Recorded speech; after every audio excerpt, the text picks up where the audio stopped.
Um, missing one thing.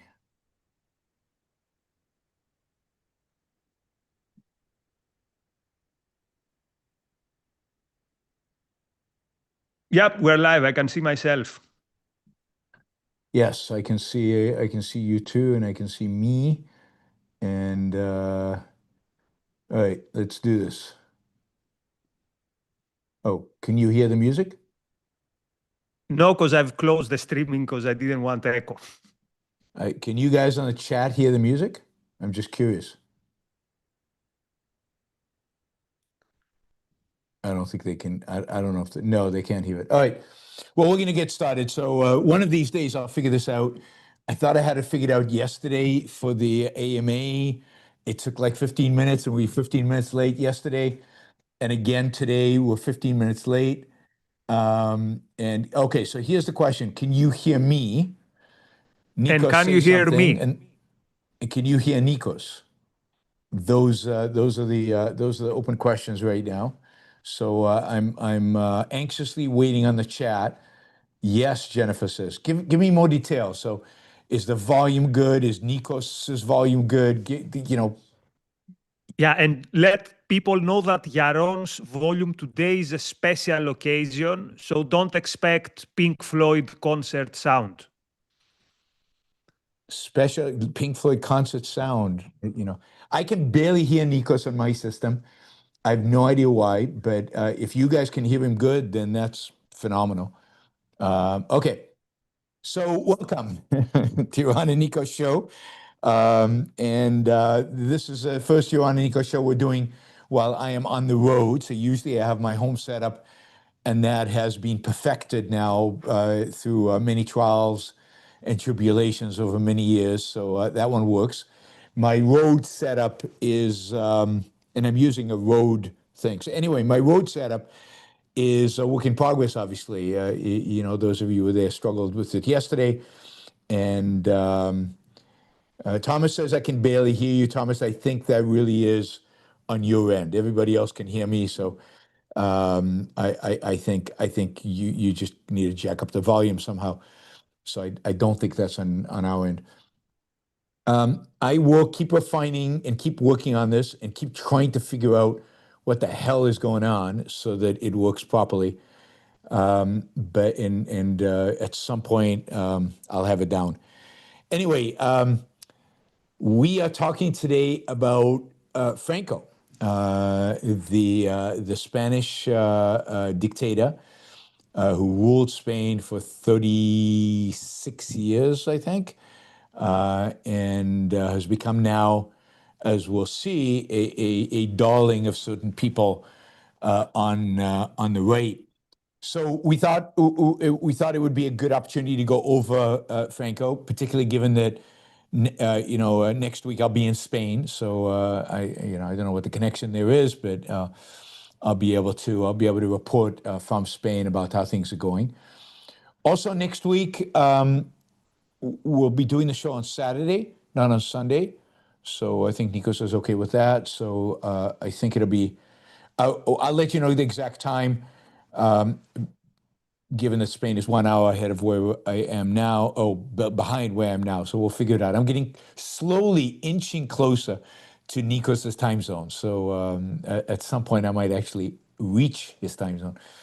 But for now, no. Okay, so why don't we talk about Franco, who, Nikos, why don't you give us a little bit of background on kind of where he came from? So first of all, most people would think that we came up with this topic because Franco is very popular literally these days. Many people in the MAGA right, seeing the influx of immigrants to the Spanish-Morocco border, which is on the south of Spain towards the Moroccan side, they remembered that there was a time that Spain was a better place, presumably, because it was ruled by a person who had everything that they liked. He was authoritarian, he was very religious, and most importantly, he killed communists. So this is Franco, and this is who we're going to talk today about. So Franco was born in 1892.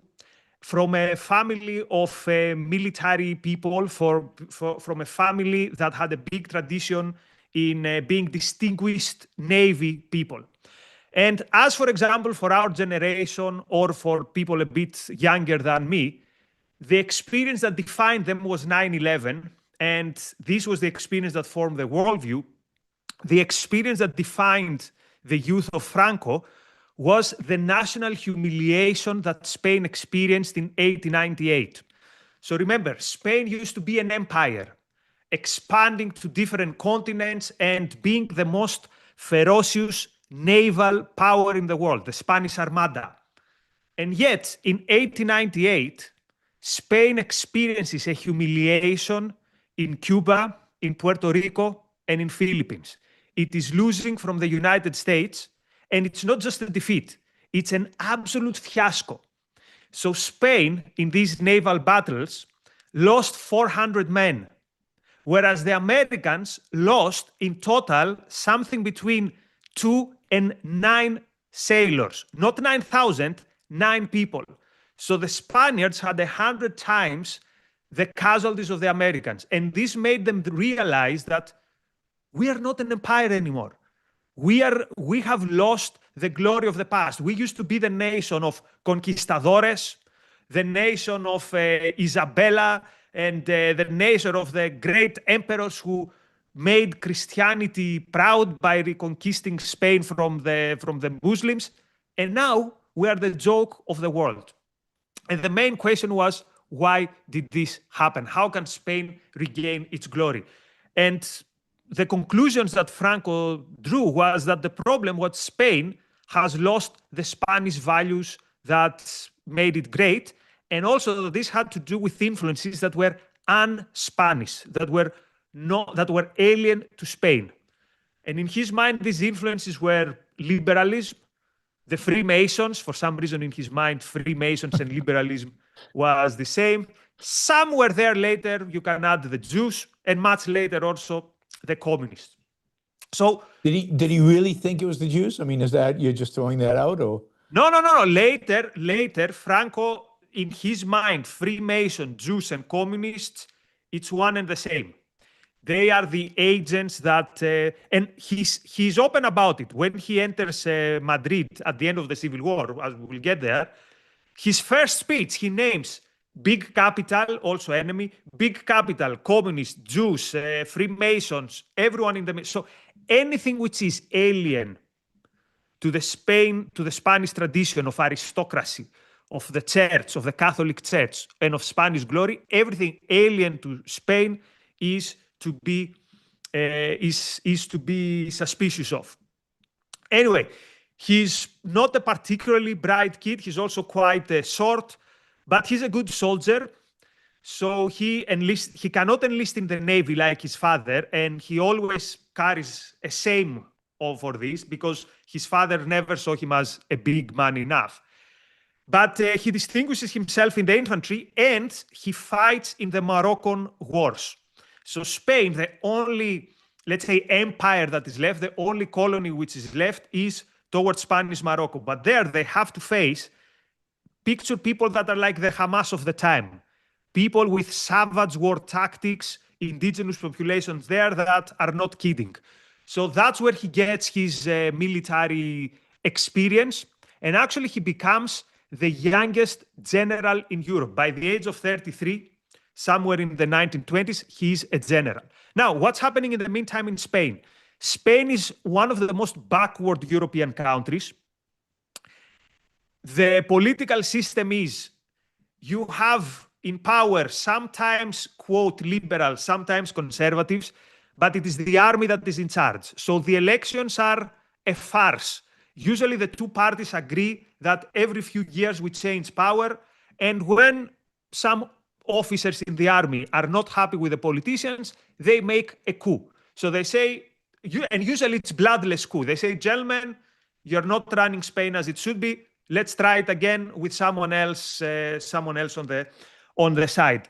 And all this goes on till the 1920s, when we have a dictatorship by a guy called Primo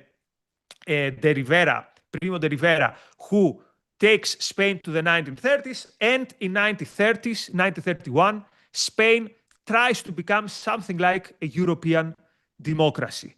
The King Alfonso abdicates, and Spain finds itself in the early 30s with one of the weirdest political formations in any country. You have almost no one in the center, and you have every radical force that you can imagine, from the far left to the far right. And you have actually a lot of political violence. Imagine that when they have a general strike, it's not that just workers don't work. Workers take guns, they occupy factories, sometimes they occupy the whole city. Sometimes the army has to intervene and actually bombard a whole town to suppress workers' rebellions. And this is how we get in 1936 to the most crucial elections, where because of all this political violence, all the parties of the left and all the parties of the right come together in big coalitions, because they also had a very weird electoral system. So in 1936, you have the most polarized elections you can imagine. And in these elections, the winner is the Popular Front, a political formation that includes from center-left to socialists, to Stalinists, to Trotskyists, to even anarchists. Anarchists are a great force in Spain, a big force in Spain. We can talk about it soon. And of course, the right is not comfortable with this at all. To make things worse, the left is committing acts of political violence. They're taking over some lands. There is violence against priests. And the right, mostly through the army, organizes a military coup. And this is how we find ourselves in July of 1936, with the army rising up with a plan that one of its key masterminds was Franco, not the key mastermind, but one of the key masterminds. And he flies to Morocco, and the army of Morocco, which was the most fight-worthy part of the Spanish army because they had fighting experience, fighting the local... He was the commander of that army before that, right? Franco used to be the commander of that army. Then he goes back to Spain. He runs a military academy in Zaragoza.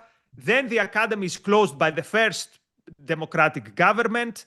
And then the Popular Front has the stupid idea to send him somewhere to, how do you call these islands that many people go these days for, like towards Tenerife? Cape Verde? No. Anyway, to some faraway islands. Canary Islands.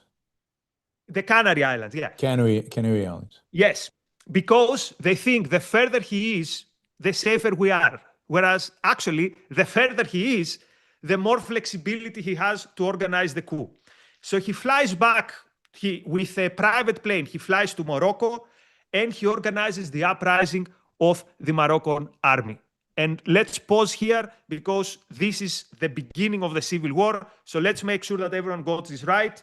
And now I can go through who was in which side of the civil war, because again, I don't think there's ever been in history in country with so many crazy, polarized, horrible political forces on both sides of the axis.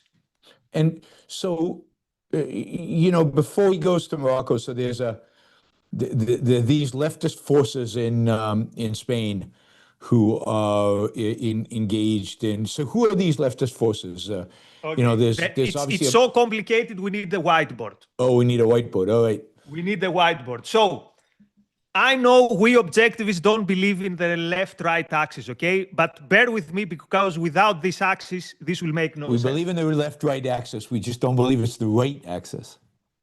Okay. So this is the wrong axis, but the only way to understand Spain. So on the far left, you have anarchists. Now, when people today hear the term anarchist, they think of Antifa or like some soy boys. These are very serious people. These are workers who work in the mines, very familiar with violence. And these are people who take anarchism almost as a religion. Actually, we should have started with this. In Spain, everyone is religious in some way, even the atheists. Yep. My favorite line about Spain is, in Spain, even the atheists are Catholic. So And you find, so the anarchists, there's a tradition there, right? I mean, it goes back to the 19th century to the anarchists. I mean, they were active in Russia, they were active in Central Europe. This is the same style anarchist, leftist anarchists who engage in violent actions. These are not the libertarian anarchists who sit around yeah, these are hypothesizing not about private government. Rothbardians. Yeah, these are not Rothbardians. What type of people they are? They are the type of people who are running their own foundry for making bombs. They're the types of people who steal gold from banks, and with this gold, they buy thousands of weapons. Before the Civil War, all this, in times of peace. They're the type of people who, because they're very powerful in the area of Asturias, where they have the gold mines, they have many people who know how to use dynamite. And these dinamiteros would play a very important role later on. So they control one of the biggest trade unions, the CNT, Confederación Nacional de Trabajo. So they are the most radicals. They want revolution right now and abolition of the state right now. Then you have Trotskyists, or people who the Stalinists, the Orthodox communists, view as Trotskyists. So think of it, non-Stalinist communists, so communists who are not part of the Communist Party. Then you have a Socialist Party, but not like the Labour in the UK. The leader of the Socialist Party is a guy with the nickname the Spanish Lenin, Largo Caballero. And the youth of the Socialist Party are so radicals that they become part of the communist youth. And you have a very small Communist Party, which at the elections of 1936, they're somewhere like 3%. So at this point, communists are not important. So your right-wing idiots are going to say, Franco saved Spain from communism. Communism before Franco was not yet prevalent in Spain, although there were indeed the revolutionary forces, both the anarchists, but also the socialists. You also have on this camp, if you know anything about Spain people, you know that there are some regions in Spain where they don't feel very Spanish. The Basques and the Catalans. Even today, I think I've mentioned in the previous show, if you want to see how these people, the people in the Basque region and people in Barcelona, how they feel about Spain, try to find a video on YouTube of any Spanish Cup final where the two teams is Barcelona and a team from the Basque country. Before the final, an orchestra plays the Spanish anthem, Marcha Real. You cannot hear the anthem from the booth because both of the fans, this is not our anthem, they boo as if there's no tomorrow. Now, these are not hardcore communists, or most of them are not even socialists, but they want to support the socialist government because they see it as a way to have more of an independence within Spain. So this is, let's say, the red side in the Civil War, the side of the left, so to speak, or the Republican side, as it became known. Also the side of the legitimate government. Now let's see who is on the other side. More towards the quote center, you have the conservatives, SEDA.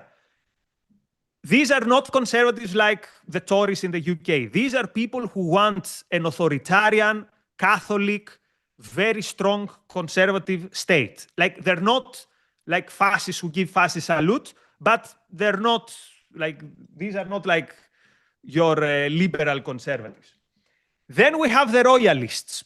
But because why should this be so simple? We have two types of royalists. The people who think that Alfonso is the proper heir of the throne, who are just royalists. And then you have the people who think that Carlos of the Bourbons should be the king. These are not just royalists, they're also traditionalists. And these would form their own militia, the Requettes. And I'll just tell you this. The way they would go to battle is they would take communion from the priest and they would be, okay, now we're ready to die. A bit like the anarchists. Everyone was ready to die. Everyone was ready to sacrifice. Everyone thought a bit like the Islamists. Exactly. Today, I post on Twitter the top 10 songs, anthems of the Spanish Civil War.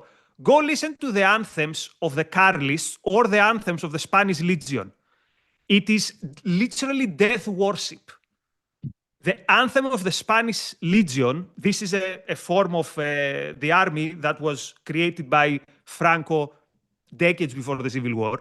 Their anthem is called El Novio de la Muerte, which means I am the boyfriend of death. Like death is my girlfriend, death is my beloved. I don't have a woman, death is my partner.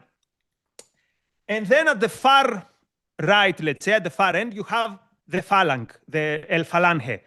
These are proper fascists led by a particularly charismatic and interesting person called Juan Antonio Primo de Rivera, the son of the guy who was dictator in the 20s, who doesn't play a role in the Civil War because before the war starts, he's arrested by the Republicans, and a few months after the beginning of the war, he's executed.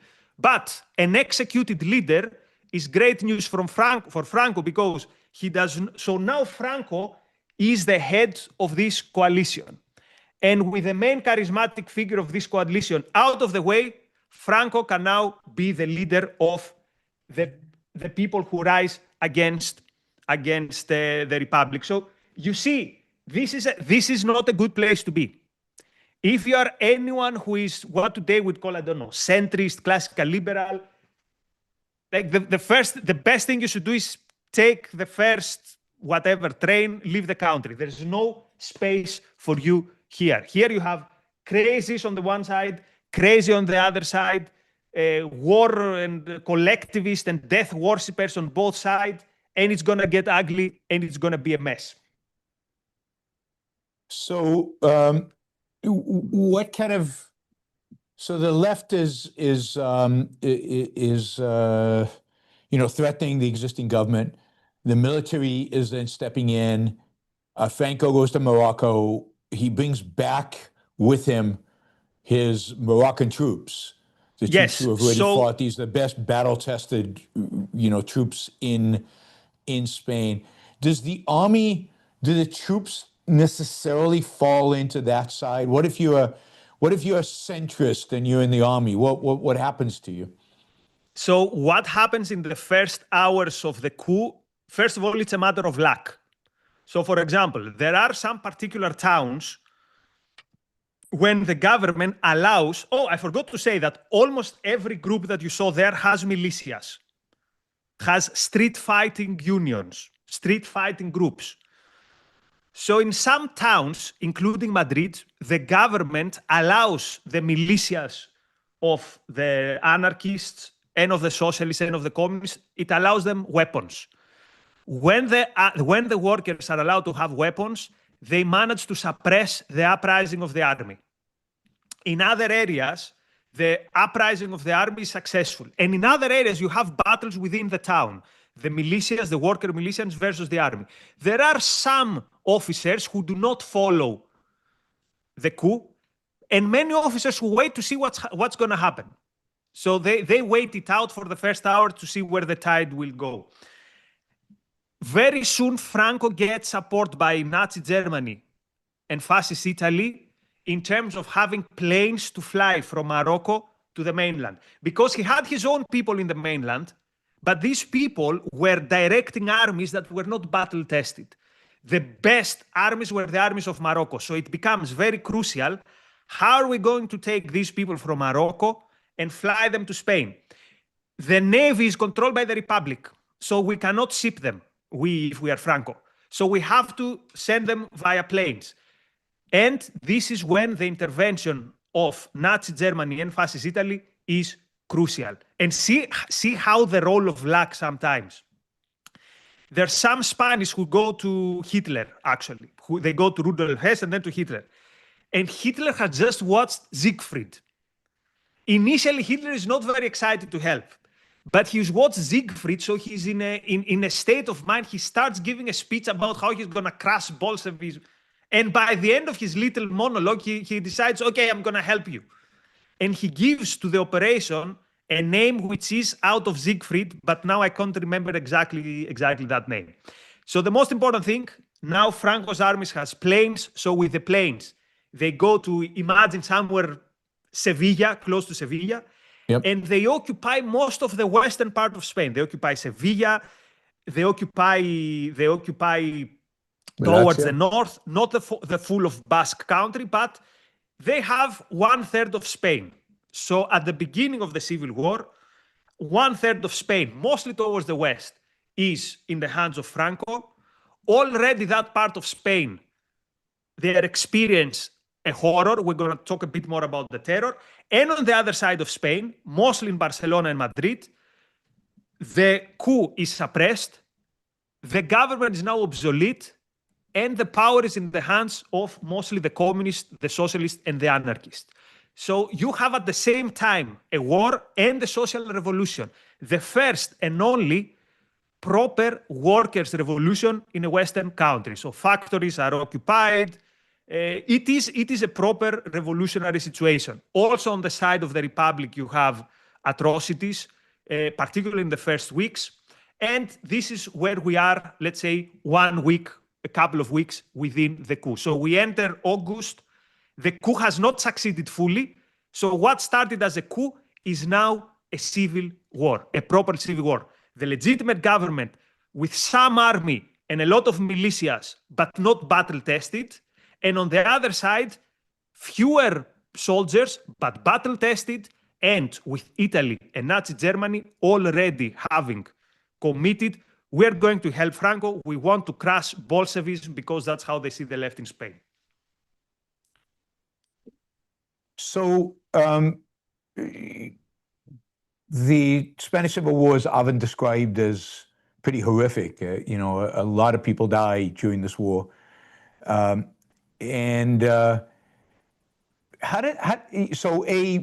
was going on, right? I mean, civilians were caught in the middle. The people who didn't want to take sides, what happens to them? Are there such people?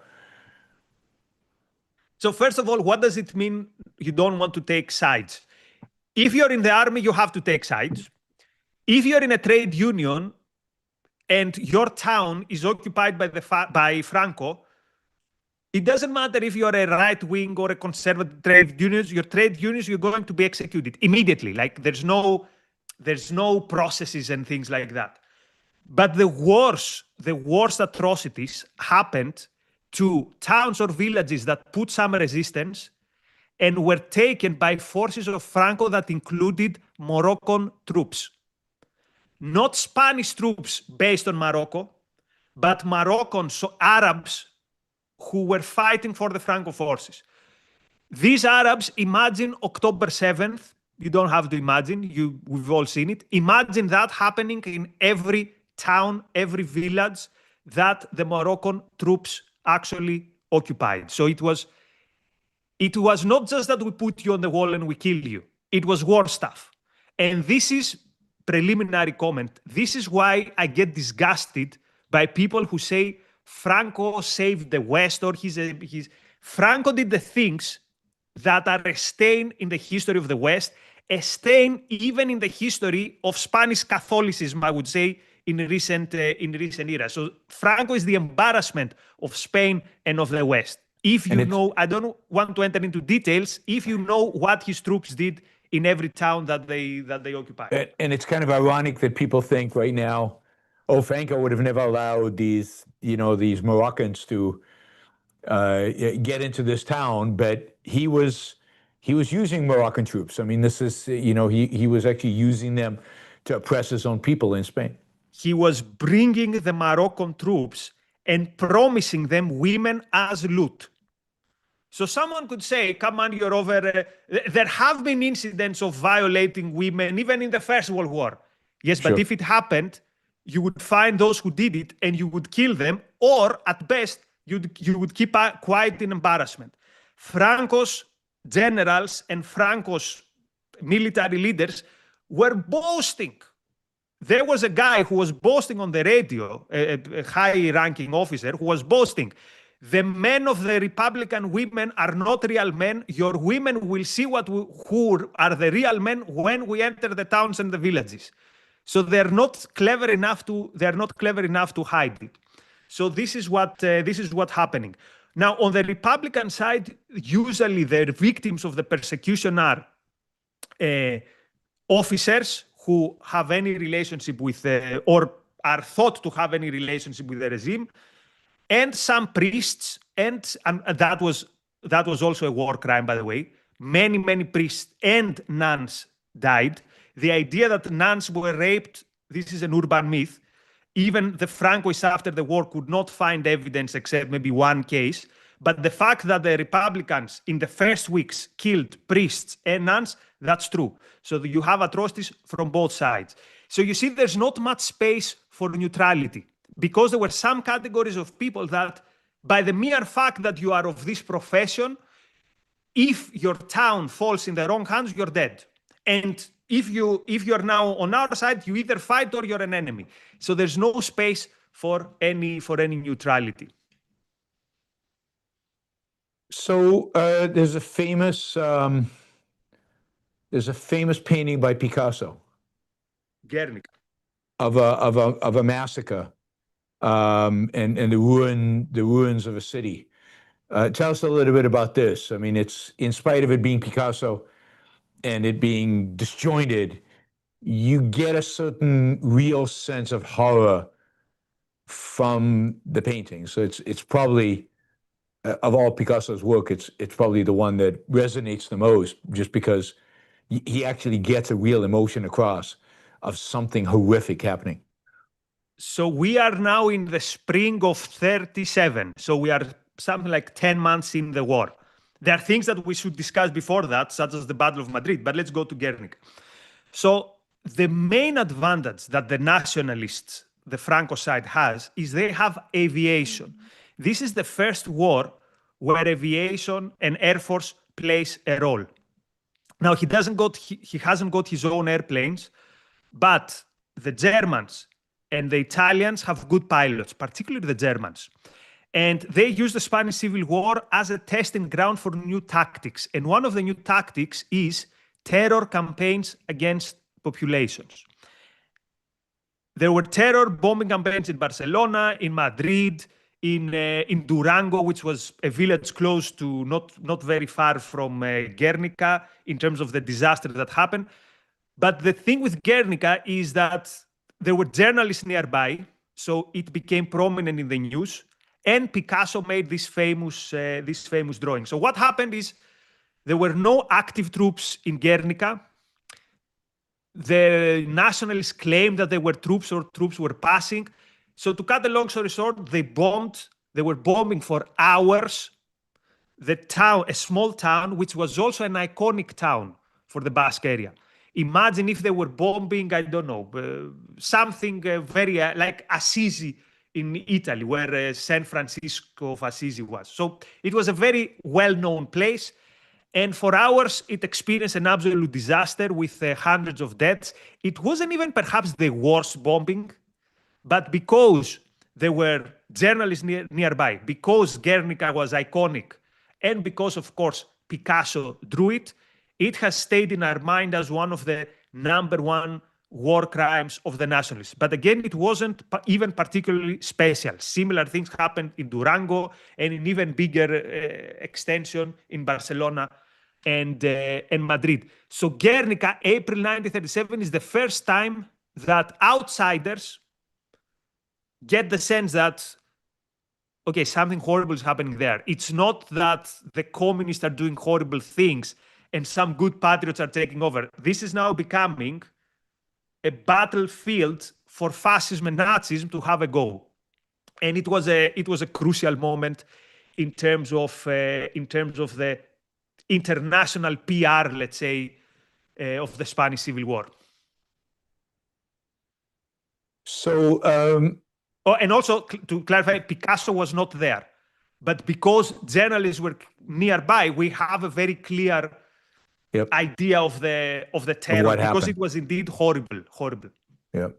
So, Franco, during the Civil War, obviously Mussolini is ruling in Italy, Hitler is ruling in Germany. The war hasn't started, so we don't have the World War II yet, but everybody's kind of lining up. This is lining up towards World War II. How does Franco, during this Civil War, what is his relationship with Hitler and Mussolini? Do they intervene? Do they participate? So what's the, is there a coalition of these fascist or right aligned figures? Yeah, I'm laughing because the same criminal mistakes that you see the West doing today, you see them doing back then. First, they trust people who should not be trusted. So at the beginning of the war, for various reasons that people can ask us, England does not want to intervene. France, although France is also ruled by a popular front, does not want to intervene. And they say, look, we're going to make a deal. No one is going to intervene. And they ask Hitler and Mussolini, do you promise you're not going to intervene? We promise we're not going to intervene. And to fast forward, Mussolini sends, at some point, there are something like 40,000 Italian troops. And Hitler sends fewer troops, something like 4,000, but he sends, again, important Luftwaffe, very good Luftwaffe airplanes and Luftwaffe troops. So supposedly everyone is neutral, but the one side, the nationalists, get significant help from the fascists and Hitler. Hitler and Mussolini soon get very angry with Franco because Franco, his approach to war is slow. We go slow. So he's circling Madrid basically almost for 3 years before he takes Madrid. Oh, whereas wow. the fascists expected that they would take Madrid in weeks. And yet, Hitler and Mussolini, by the way, at that time, before the Spanish Civil War, were not in very good terms. Why? Because of Austria. Mussolini sees Austria as in the field, in the interests of Italy. Of course, Hitler already has answers in his mind, but it is Spain that brings Hitler and Mussolini closer. So the Spanish Civil War is disastrous in many different ways and in many different aspects. So you have the fascists doing free military games, real practice in a real war, and they come up with what later we'll understand as blitzkrieg, or what later we're going to understand as like collecting all your firepower in one area and penetrating from that area. All these things, first, the cooperation between artillery and airplanes. These things, Franco cannot even understand them. It is the Germans and the Italians that lead the tactical innovation in the battlefield. Whereas the British and the French, they're watching, they're cowards. I'm not saying they had a duty to support France. They did, Spain. They didn't. But they should not be stupid enough to sit outside and say, yeah, we're all neutral. Whereas the Nazis and the fascists were doing like war crimes, and even worse, they were becoming better for future war, for the future war against England and against the rest of Europe. Interesting. And of course, we have Soviet Union there, but that's a separate chapter.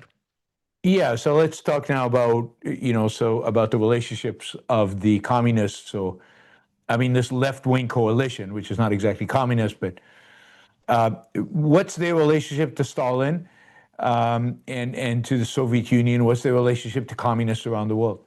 Yes. So as we said, initially, the Communist Party has around 35,000 people. So it was a very small party and no more than 3%. Within a year, it becomes 10 times bigger. What happens in between?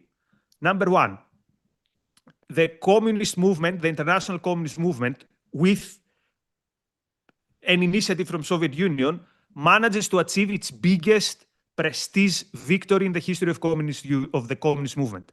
And this is to organize the international brigades.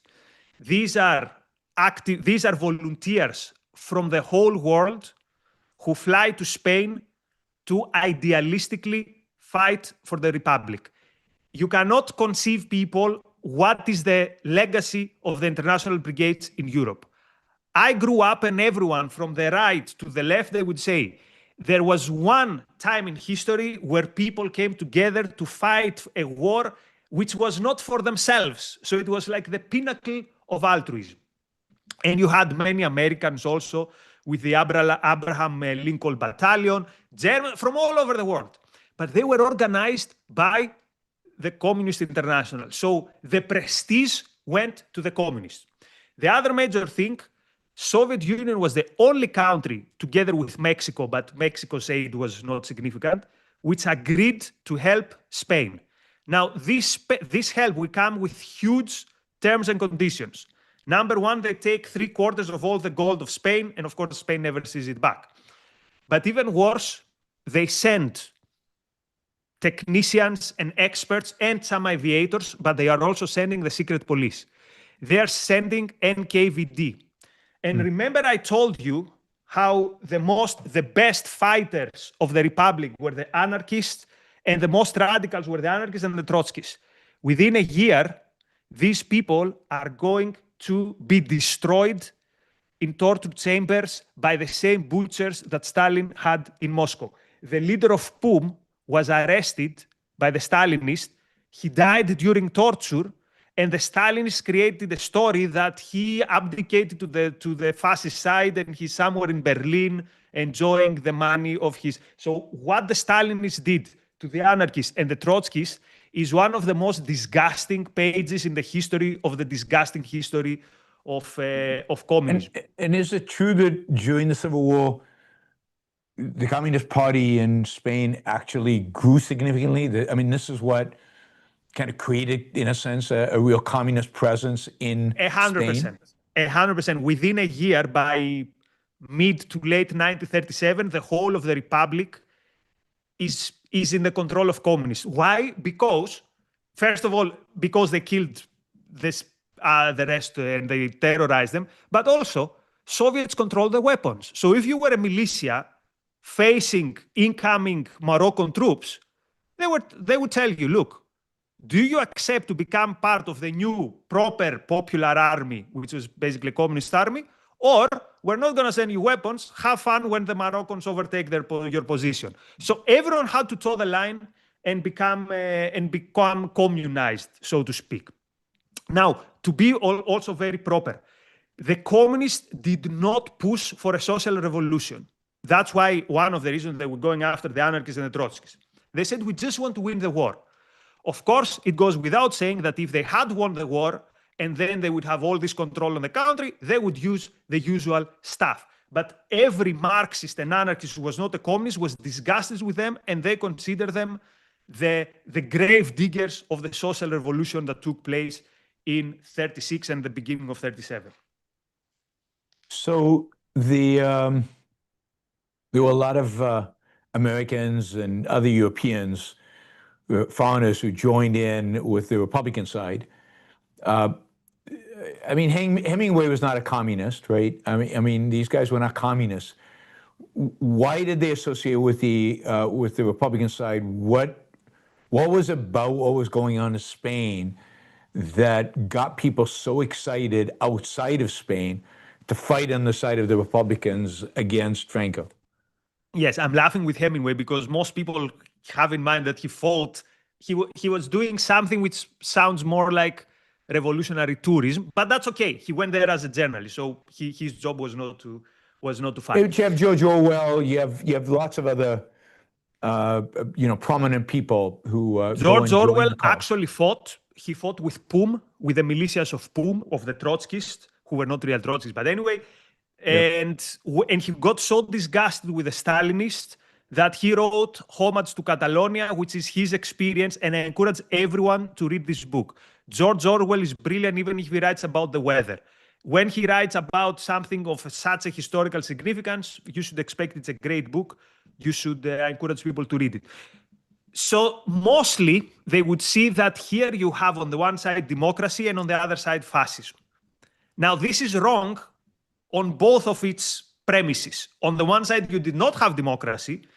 You had a coalition of some people who believed in democracy, which was the most moderates of the Socialist Party, but also people who wanted anything from libertarian communism to Stalinism. And on the other side, you had many who were authoritarian conservatives, but they were not fascist. But that was the image out there. But again, the most exciting, the most alluring thing was altruism.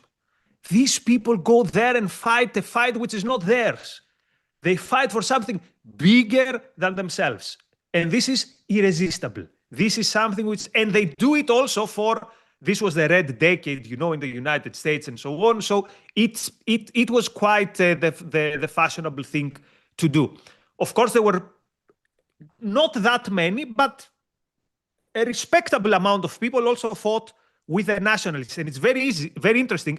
If you read the equivalent of Orwell's Homage to Catalonia, which is a book called by a British guy called Mine Were of Trouble, if you only read this book, you will think that this was a war between God-respecting people who sometimes had to, unfortunately, kill some people, and some monsters who did demonic things. And thank God for Franco, who saved the war from these demonic beasts. So, and I think that both sides were sincere that this is exactly how they perceived that war.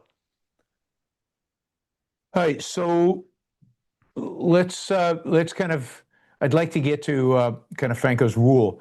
So, Yes. what else do we need to talk about with regard to the Civil War? Can you give us a quick explanation of why he wins? Yes, because on the one side you have proper soldiers, proper officers, battle-tested officers getting significant proper help from military serious powers, and on the other side you have militias, infighting, and they don't. And Franco always has the momentum. He has the white.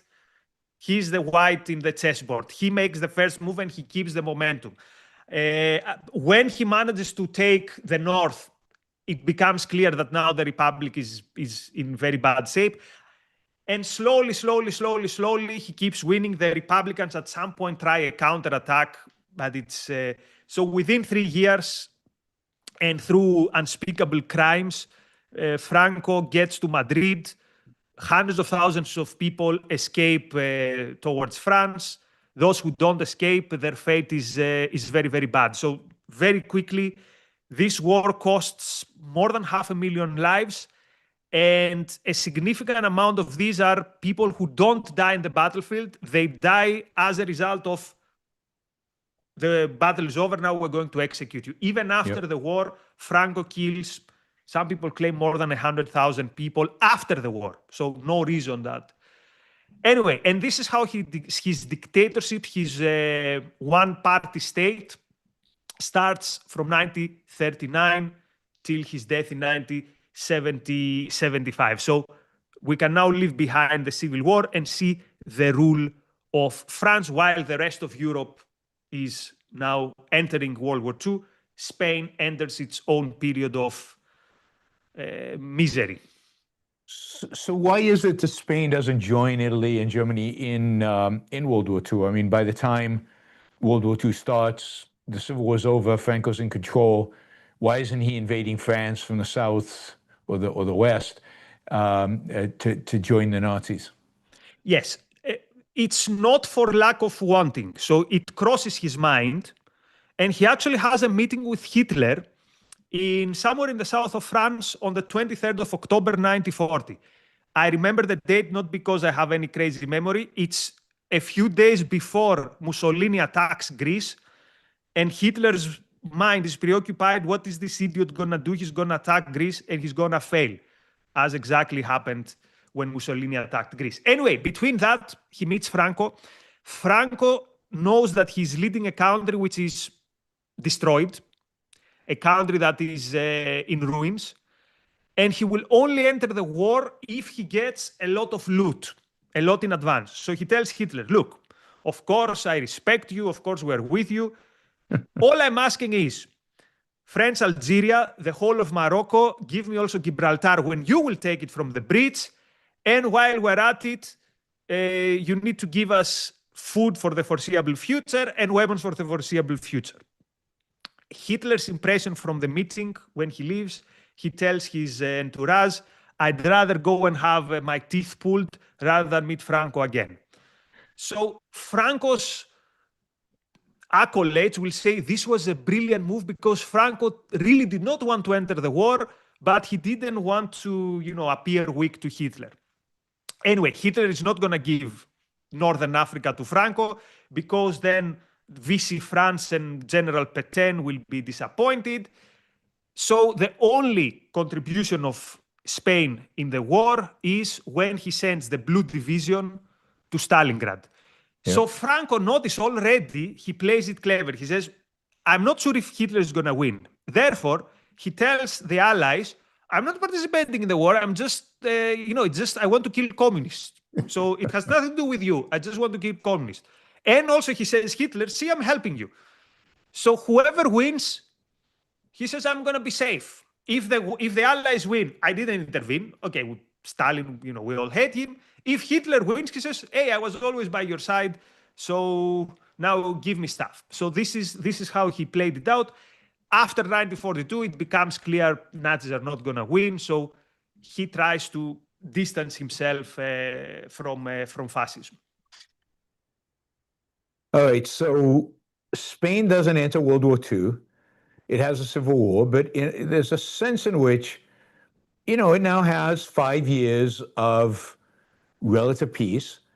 It's not being bombed into oblivion by either the Nazis or the Allies. So by the time 1945 comes, it should be relative to the rest of Europe. It should be a thriving, rich, the place, successful place. And we know that, fascists run the economy so well, or Catholic authoritarians run the. So what is the reality? Because that obviously doesn't happen. And Spain somehow manages to stay poor in spite of not having to suffer through World War II. Yeah, first of all, to be fair, the civil war that they went through was horrendous. So in some ways, it was 5 years head start, right? They can start rebuilding in 39, and France and Germany only start rebuilding in 45. True. So how is the rebuilding going? It's going that Spain has actually 2 famines. You have scenes that we've only seen in the history of Soviet Union. So farmers going looking for, I don't know how you call it, when you try to eat when they try to eat grass and things like that. And this is because Franco thinks he's an expert in the economy. He has this stupid idea that everything that Spain needs, we already have it, and everything alien is alienating. And he comes up with a plan of autarky. It's a Greek word, autarkia, autarky. So we don't need anything from outside. Yeah, and this is an important concept, because this is the American right today. This is very much what they believe in, right? This is the whole idea of tariffs and everything else. We need to build everything in America. We need to produce our own stuff. We shouldn't be, quote, dependent on anybody else. Autarky, or however you Greeks pronounce it, is very, very popular on the American right today. And it's part of what makes Franco, I think, appealing is he had this idea way before the American right came up with it. Yeah. And it's an absolute fiasco. It's an absolute disaster. Always is. Sorry? I said it always is. It always is. And again, it could be 100% predictable. But the thing is, who is running Spain? First of all, there's nothing like free economy. By the way, we can discuss later if Spain is a fascist state. And I think it's something even worse. And I can explain why I say even worse. So when we say Spain is not fascist, this is not to whitewash Spain. I think it was something actually even worse. So there's crazy inflation. There's inflation because there's no foreign currency. Because soon Franco realizes that exporting oranges is only going to get you that far. So there's inflation. There's no proper industrial activity. There's no initiative. The economy is run by his cronies. Franco does not trust people. So his inner circle are the same people who one of them is his brother-in-law, his secretary is his brother, or when his daughter gets married, his son-in-law. It reminds me of a current family which is leading a country where everyone around the great leader is making deals of millions and billions, but who am I to know? Okay, so this is how this is how Spain is going. And at some point in the 50s, this becomes so bad that something has to change. But just when we say bad, let's put it into comparison to other countries or to Spain itself. In 1955, now we are 16 years after the end of the Civil War. So think of Europe in 1961, let's say, the equivalent. In 1955, Spain has a lower, Spain is poorer than Spain was before the beginning of the Civil War. Yep. And an even crazier statistic. In 1955, it's difficult to know exact GDPs because you have to project on the past. But Spain's GDP is either the same or a bit lower than Greece. Greece experienced. And here it's important, it's GDP per capita. So it's GDP per capita wealth. Yeah. So this is independent of immigration, right? And growth in population. GDP per capita is about the same, a little lower than Greece. In 1959. And Greece had gone through war, Nazi occupation, and a civil war exactly 10 years after the Spanish Civil War. The Greek Civil War, its main part is 46 to 49. And within 6 years, Greece is almost the same, if not better off, depending on which statistic you see, than Spain.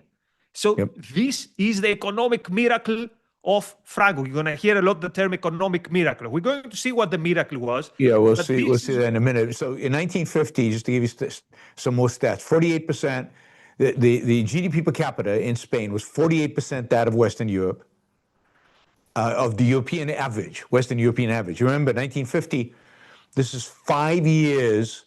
I don't know if you've ever seen pictures of bombed out Germany or the France. They've just gone through this blistering war. I mean, whole towns have been destroyed. This is 5 years after the end of the war, and Europe is double the GDP per capita, the income. It's 62% of Italy. Italy, not a particularly rich country. This is 62% of that, so 40%. And also a Catholic country with a lot of tradition of Catholicism, and a country where the second biggest political force is the Communist Party of Italy. So Italy has so many things staked against it because they're going to say, oh, you know, the communists now.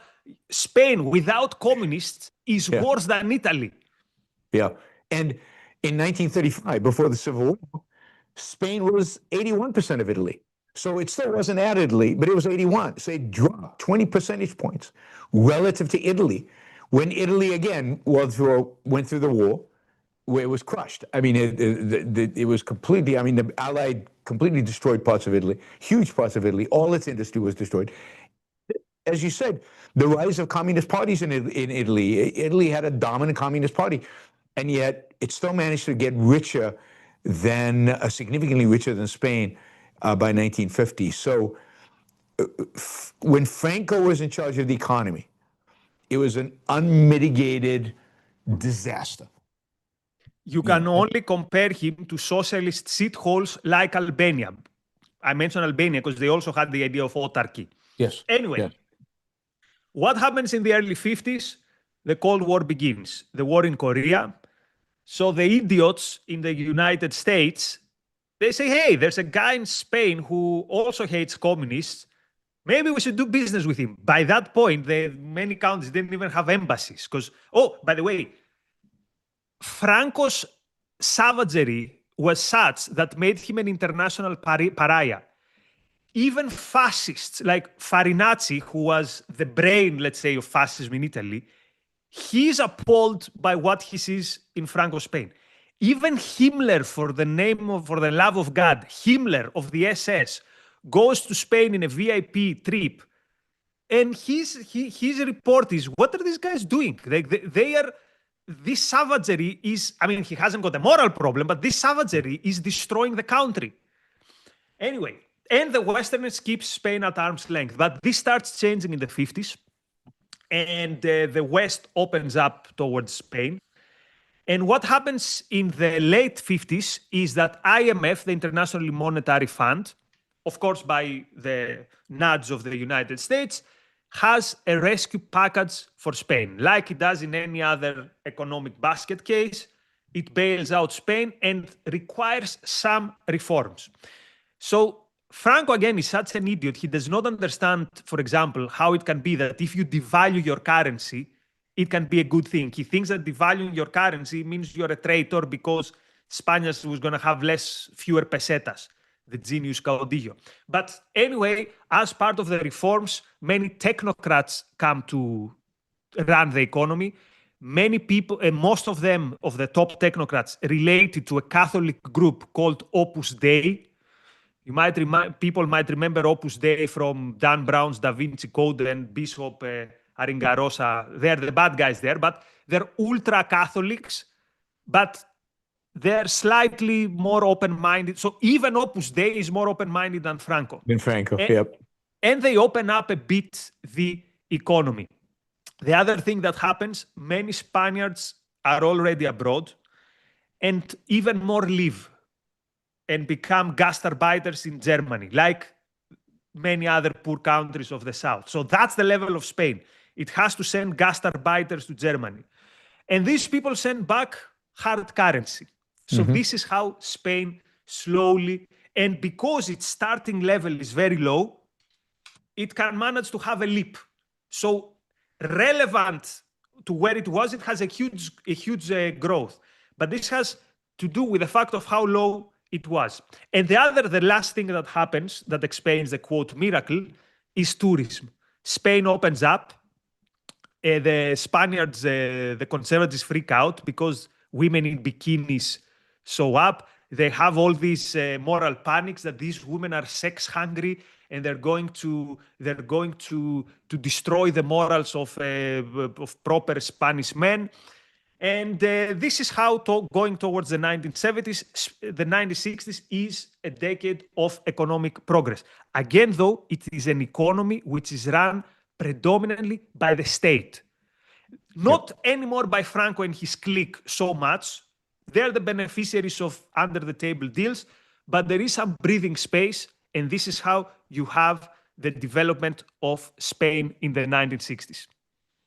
Yes, I think so. Yeah, I mean, it's IMF, it's the technocrats. There's definitely a liberalization. There's a stabilization of the currency. There's a reduction of the deficits and more sanity brought to the local currency.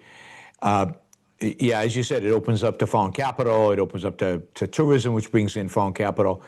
Remittances bring in, and it starts trading. So it gives up an autocracy kind of idea. It actually opens up its borders and starts trading, particularly with Western Europe. And it grows really fast between 59 and 75. Real GDP per capita grows at 5.6% annually, which is really fast.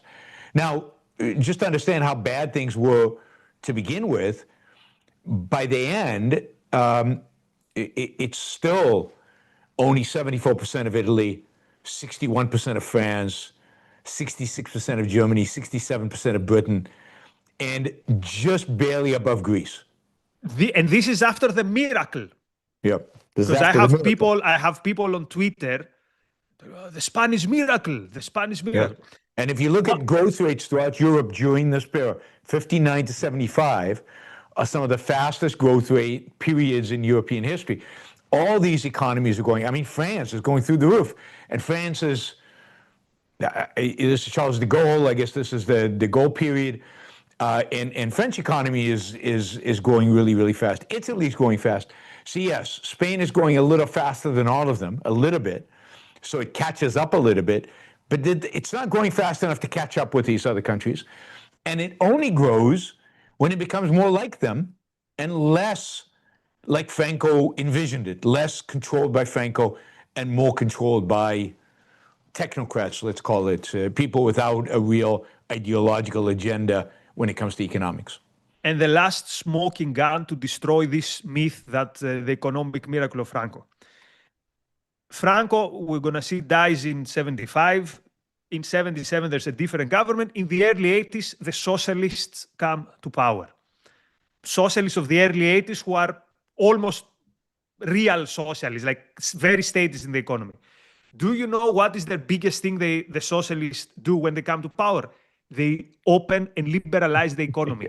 Yeah. The economy in Spain, even in 1982, was such a statist mess that the socialists, for God's sake, they liberalized labor law. It was impossible to fire a worker. They opened up the economy. The socialists. So the socialists of the early 80s are more market-oriented than the reformist period of Franco, not to speak of the autarky period of Franco. This is who the caudillo was, who today people tell me the miracle and he destroyed communism and so on and so forth. Yeah, and the reality is that the convergence with Europe, or the real economic miracle, if you will, happens from 1986 to 2000. That's when you really see Spain outperforming other European countries and starting to catch up. I mean, it really doesn't catch up until more recently, but it does pretty well under socialist governments in 86 to 2000. There's a period of adjustment from when he dies, and the socialists, liberalize, and there's some readjustment that has to happen there. But then things just take off, and trade liberalized, large inflows of foreign capital, and then of course what really happens in 86? What's the thing that happens in 86?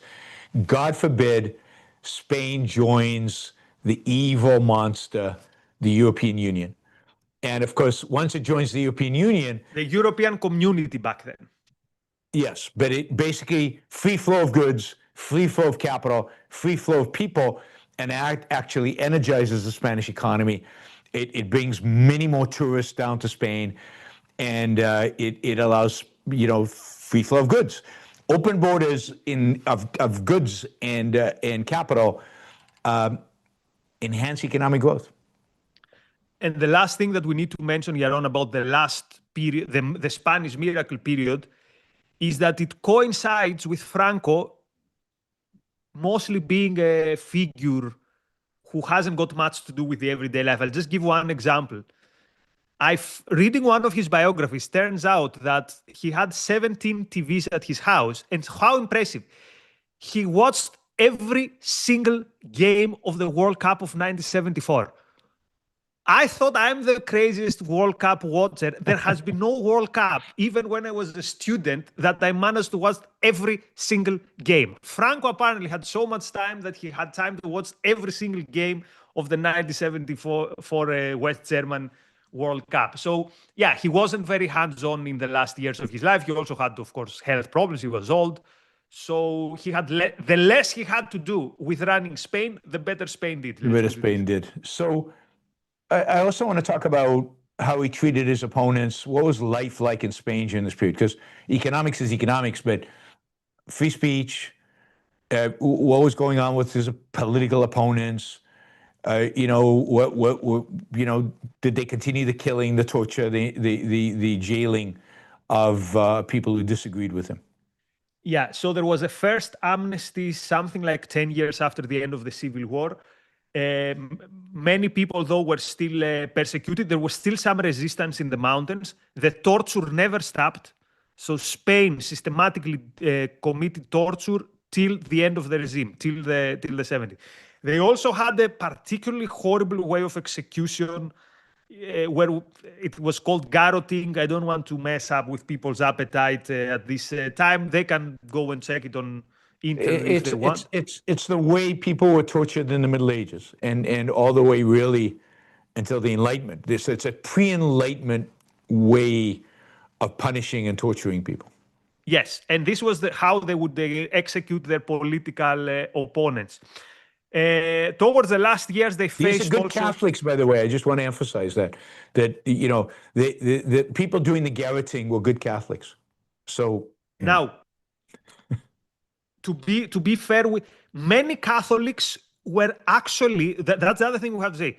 At some point, even the majority of, let's say, good Catholics were disgusted with Franco, and they had enough of him. So many people who complained about the tortures were Catholics. And what does Franco do then? He starts arresting priests. He has zero inhibition to go against even the Catholics. And he's claiming that now there's a Freemasonry conspiracy within the Catholic Church. Because again, everything is the Freemasons. I don't know what he had with the Freemasons.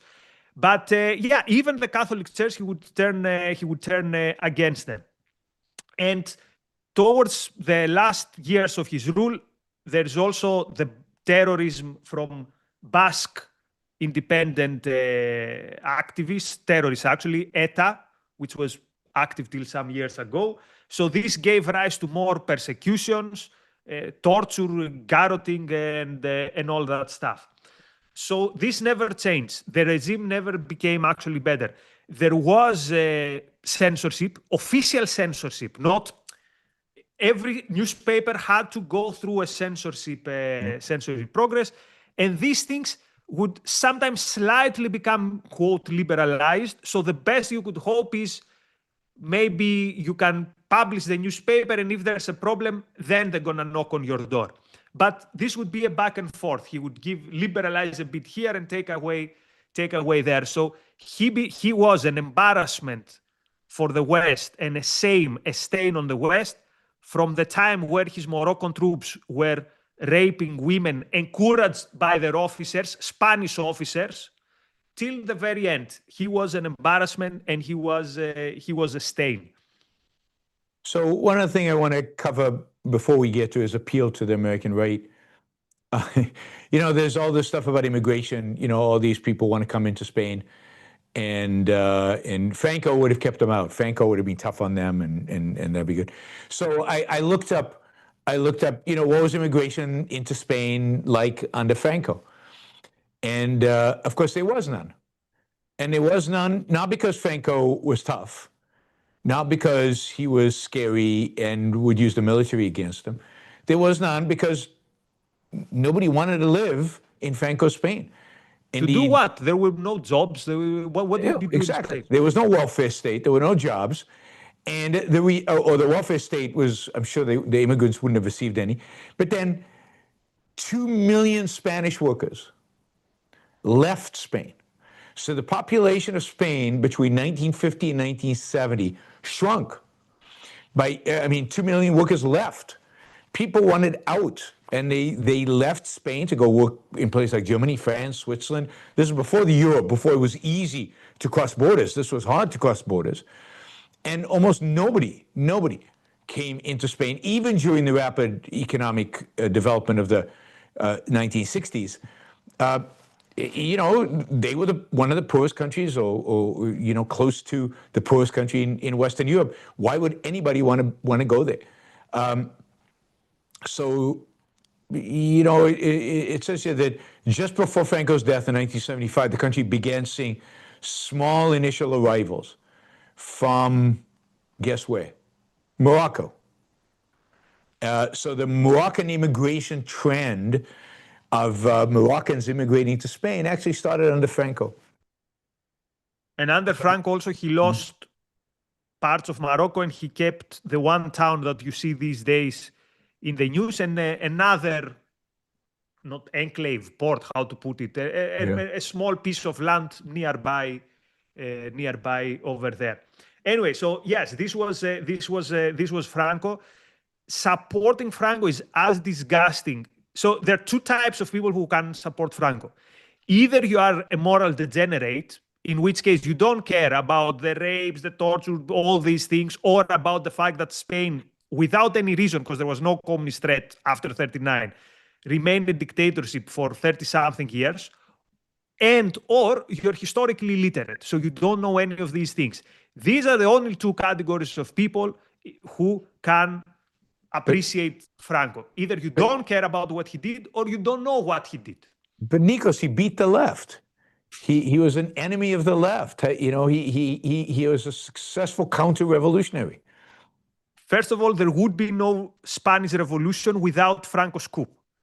Again, all the things that you've seen, the red and black flags in Barcelona. When the Popular Front won, they made the case that all the ministers were the most mainstream and least radical they could find. Now, I'm even open to the idea that the Popular Front did horrible things and it was legitimate for the army to intervene. I can discuss this. An army intervening does not mean doing the monstrosities that Franco's armies did during the war and even more after the war. There was there was no country with such a low communist threat as Spain after 1939. Yep. And yet Franco, throughout when there was no communist threat, ruled in the same mindset, in the same thuggish, barbarian, savage way, which is more proper for a third world socialist regime or a Ba'athist regime. Spain looked more than a Ba'athist regime than anything resembling the West. But again, Nikos, you're not getting it, right? I mean, Franco supported Catholic and religious education. He was for traditional marriage and sexual morality. He believed in the patriarchy, right? Real patriarchy, national unity against the regional separatists. So does Gaddafi. And obedience. Gaddafi, Saddam Hussein believed these things. And when it comes to he killed communists, there was a guy in Germany also who killed communists. So yep. I have people who claim they're in our movement and they're writing to me, he killed communists. Okay. Google who was the Chancellor in Germany after 1933. You'll find out he also killed communists. Maybe he will be of interest to you to go check him out. But here's the thing. I think that they want to love Hitler, but they can't. He has a bad rap, although Tucker Carlson is trying to change that. He has a bad rap. So who's like what seems like a soft Hitler, right? No Holocaust, no big war against the West, an ally of the United States, and a good Christian. Importantly, a good Christian. So a Hitler who's a Christian and a lover of family and who doesn't go to war against the West and doesn't have a Holocaust on his hands, that's Franco.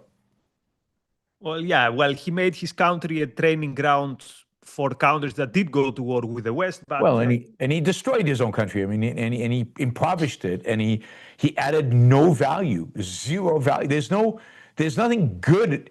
Nothing good happened under Franco's regime except, yes, he killed some communists. But there weren't that many communists before Franco launched the Civil War. Franco indeed created more communists in Spain than anybody else. If it was not for Franco, today no one would have heard the terms CNT, FI, only like historians of the movement. No one would have heard the terms international brigades. And again, this gave so much credibility to communism. Remember the movie Oppenheimer. Remember in the late 30s, Oppenheimer goes to that party. What is his gateway to the communist movement? He supports Spain, which means I support the International Brigade, which means I support the Communist Party, which means I support the Soviet Union. Yep. So Franco was the best PR for the Comintern and for Stalin during a period where Stalin was doing the worst crimes. This was a period of purge. And instead of discussing the purges, we were discussing how brilliant the Soviet Union, it helps democratic Spain against these monsters who destroyed Guernica, and the Moroccan troops are raping women. This is what was the discussion. Yep. Yeah, I mean, at some point we should probably do a show on Carl Schmitt, who's got this idea of friend and enemy. Friend and enemy, yeah. Well, that's all. He hasn't got anything else. That would be the. Yeah. Well, it'll be a short show.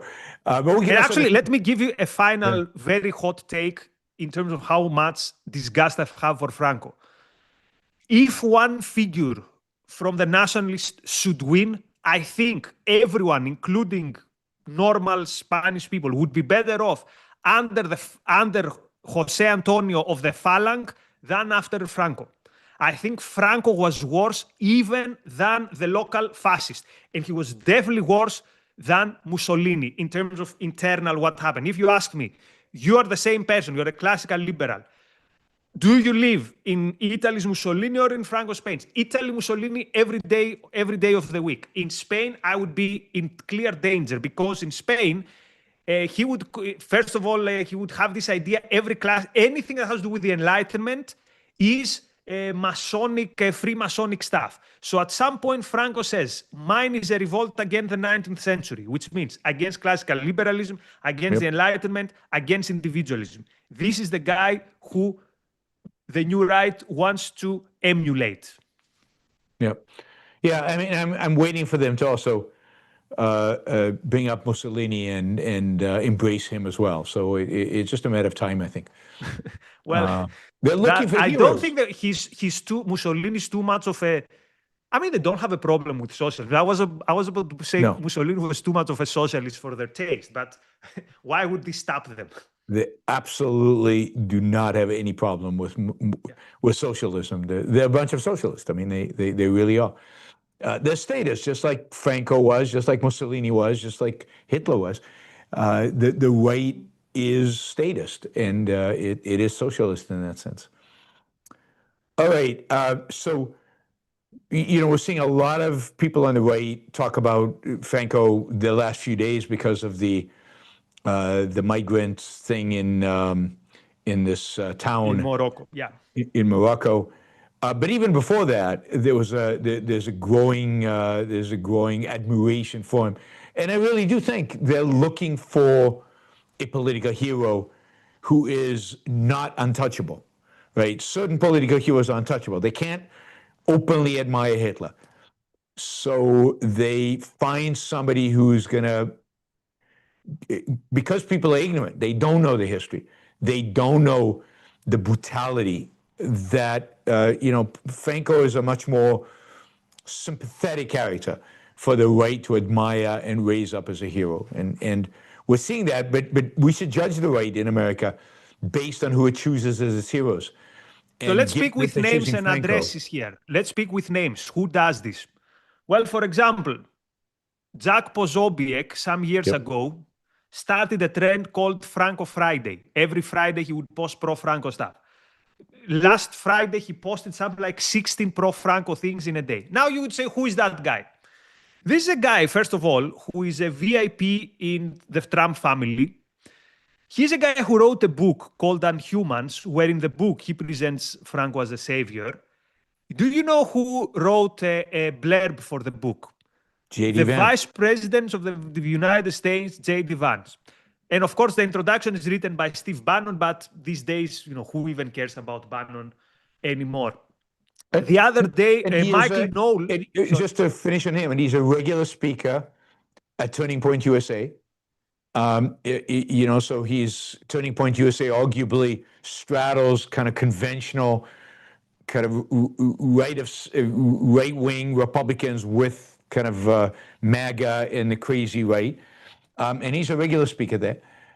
He is definitely, and he's got a huge following on Twitter, huge following on YouTube. So this is a big name on the right today. Michael Knowles, what's the name of the other guy from? By the way, this guy I think is still in Daily Wire. Or maybe I'm wrong, but Michael Knowles. Yes, he's also did the Franco Friday thing.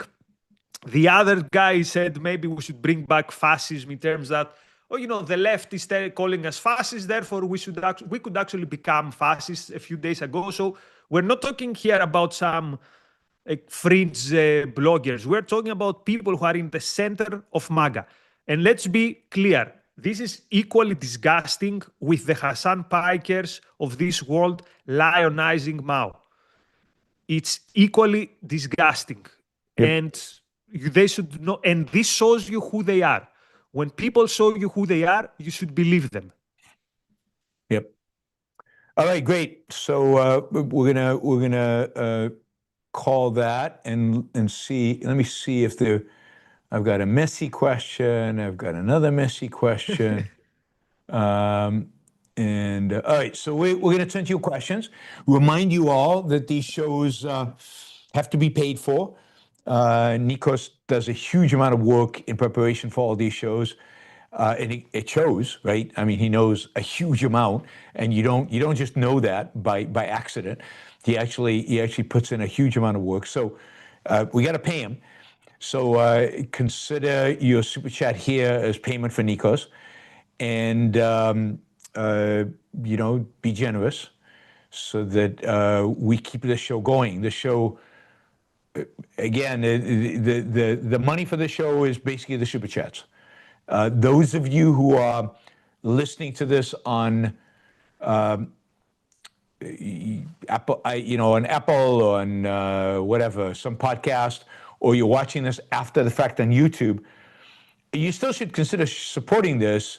And, many of you support me on Patreon. Well, you should check out Nikos on Patreon. Go support him there. We do there also deep dives. We do their AMAs. In the last AMA, I had 34 questions. So there's you get a huge fun amount of value from Nikos's I think it's only $7 a month. You can do more, but the starting level is $7 a month. All of you can afford $7 a month. I can pretty much guarantee it. That all my listeners, or 99% of my listeners, can afford $7 a month. So please consider doing that to support Nikos' work generally, but in particular Nikos' work for this show. And which other show, people, gives you not just historical knowledge, but also playlist with soundtracks. Again, I'm also gonna put it in the comment of YouTube, the top 10 songs of the Spanish Civil War. It was the first war where propaganda played such a role, and the music, I mean, forget the context, the music is actually very interesting and very uplifting. Yep. Yeah, I mean, they know how to... Did you notice during the World Cup, I noticed this, that when a European country had their national anthem played, then all the players were like, mumbling away. And then when the South American teams had their national anthem, they, yell it out. Every single player is like really into, the Colombians really into it, the Argentinians really into it. And the music is uplifting. It's like 19th century romantic. It's very, very, and the Europeans are like, who cares about this? And all the South Americans are super patriotic. I didn't notice that until this World Cup. This is the first time I noticed that. The only European national anthem which is actually uplifting, Spain, which, by the way, we should have started with this. Spanish political history is so crazy that after Franco, they couldn't agree on the lyrics of the national anthem. So what do? They just have the music and they sing la, la, la, la, la. I noticed that in the final of the World Cup, they don't sing. The players won't sing it. There was nothing being sung.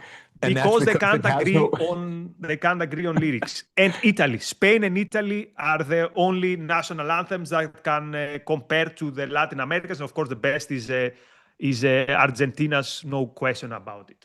Yeah, Colombia is pretty good. Colombia's was pretty good, and they belt it out. They really, every single player is singing along. It was interesting to watch. All right. Anyway, so super chats, guys. That is the way. Those of you who are on live, those of you watching on Twitter, jump over to YouTube and come and contribute something. You can do a sticker, which is just value for value. It's just you putting up some dollars in compensation for the work that we're putting in. As Nico said, where else are you going to get the history? You get music, but you're also going to get the moral passion and the moral perspective on this. You might be able to find history channels out there that give you like a history straight out, but here you also get the moral perspective that I think is unique to this particular show. So, and I think it's really, really important. All right, let's see. Where do we want to start? I'm looking for questions that relate to, NYK says, what do you think of Orwell's memoirs of fighting in the war and its influence, if any, on how the war was viewed by the world? First of all, his memoir is a homage to Catalonia. His memoir is very interesting. And the only people who don't like it are, obviously the fascists, but interestingly, also the Stalinists hate it. Some years ago, a Greek newspaper had the film by Ken Loach, Land and Freedom, which is a liberal interpretation of Orwell's homage to Catalonia. And the Communist Party, because the newspaper gave it out in the day of the election, they said this is an international conspiracy against communism because Orwell was a well-known anti-communist. So the Stalinists absolutely hate him, which tells you that what is in the book must be very good. So, and it's a book that you start reading it, and from page 1, you are in the epicenter of the action. So it reads very quickly, and it's a very nice book.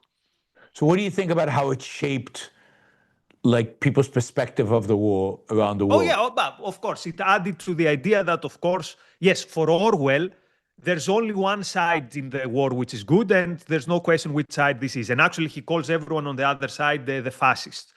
So yes, Orwell did influence the international view on Spain, although it was already very loop-sided towards the Republic, particularly after Guernica. Orwell releases this, actually, I think he released it when it was already too late. So at some point, the international brigades left, and at some point, the international public opinion didn't play any big role. So it didn't have an impact during the war. It had an impact in posteriority, later. All right. Just MP Pokey says, did Britain and France make a mistake by remaining neutral? Nazis were also using this war as testing ground for their weapons. Did non-intervention ultimately make World War II more likely after they saw their potential? And there is a big school of thought that claims that there would be no World War II if the Spanish Civil War. I don't believe that. There's no reason to believe that. Now, the thing is, in England, the leadership was not, it was the guy before Chamberlain, but he was also I don't remember now his name, I have it somewhere here. He's Stanley Baldwin. They had business interests in Spain. They had bigger fish to fry. It was already clear that there would be tension later with Czechoslovakia, all that stuff. And again, people at that point, we don't have the, in retrospect, view of what Nazi Germany would do. But they should not pretend, at least, they should openly say, hey, Italy and Germany are helping Franco. Therefore, at least we should allow the sale of weapons, or we should help. You know, there were issues even in letting refugees in France, democratic refugees. If they fell on the hands of the Francoists, horrible things would happen. But also remember, France at that point had a very strong quasi-fascist movement, and they played a big role in stopping the country from entering the war. So I don't think this had any effect. Remember, the key for Second World War is Czechoslovakia and then Poland. Both of these things had very little to do with Spain. The fact that the Luftwaffe got some good training, yes, but I don't think it would have stopped Hitler from his plans one way or the other. Yeah, and I think the British and French were afraid that by joining against Franco, they would be perceived as supporting the Soviets, or perceived as supporting the socialists. Yeah, and the Republicans didn't do it easier for them, right? Yeah. When at the first days, the first thing you say is, okay, everything is nationalized now, there's a communist revolution. It's not easy for England, which at that point has a conservative government to help you. Yeah, imagine if the Republicans had been more centrist in a sense. Centrist is a horrible word, but you know, less communist, more mild socialist, then you might have seen a different outcome and different support from around the world. But yeah, they had bigger fish to fry. Yeah. I think the main thing is they had, okay, let's see, let's go through these questions. Not that, that's Elon Musk. All right, so Tal says, Talmur, he says, Crowder, this is Steven Crowder, right? Pretty mainstream, right of center guy, just posted, quote, "The Case for Fascism," with Franco on the thumbnail. Haven't watched it. He says, I haven't watched it yet, but even mainstream conservatives seem increasingly radicalized. Yeah, Crowder probably, if you till yesterday, he thought Franco was the center of the Spanish national team in the last World Cup. But somewhere probably heard, here's a guy who was killing commies, and he was a Catholic, therefore. Oh, and also it pisses off the libs. You will own the libs if you put that That's guy right. in the thumbnail. So this is probably how these people operate. I think that's right. Let's see. We'll By the get way, to that. here's a litmus test. When you hear them talk about the communists were raping nuns, you know you're talking about someone who doesn't know anything from history. Even the Francoists themselves later revealed that this was not true. They killed nuns, they didn't rape them. I mean, this doesn't make it better, but it shows you that these people don't care about the facts. They Yep. care about the story. Yep.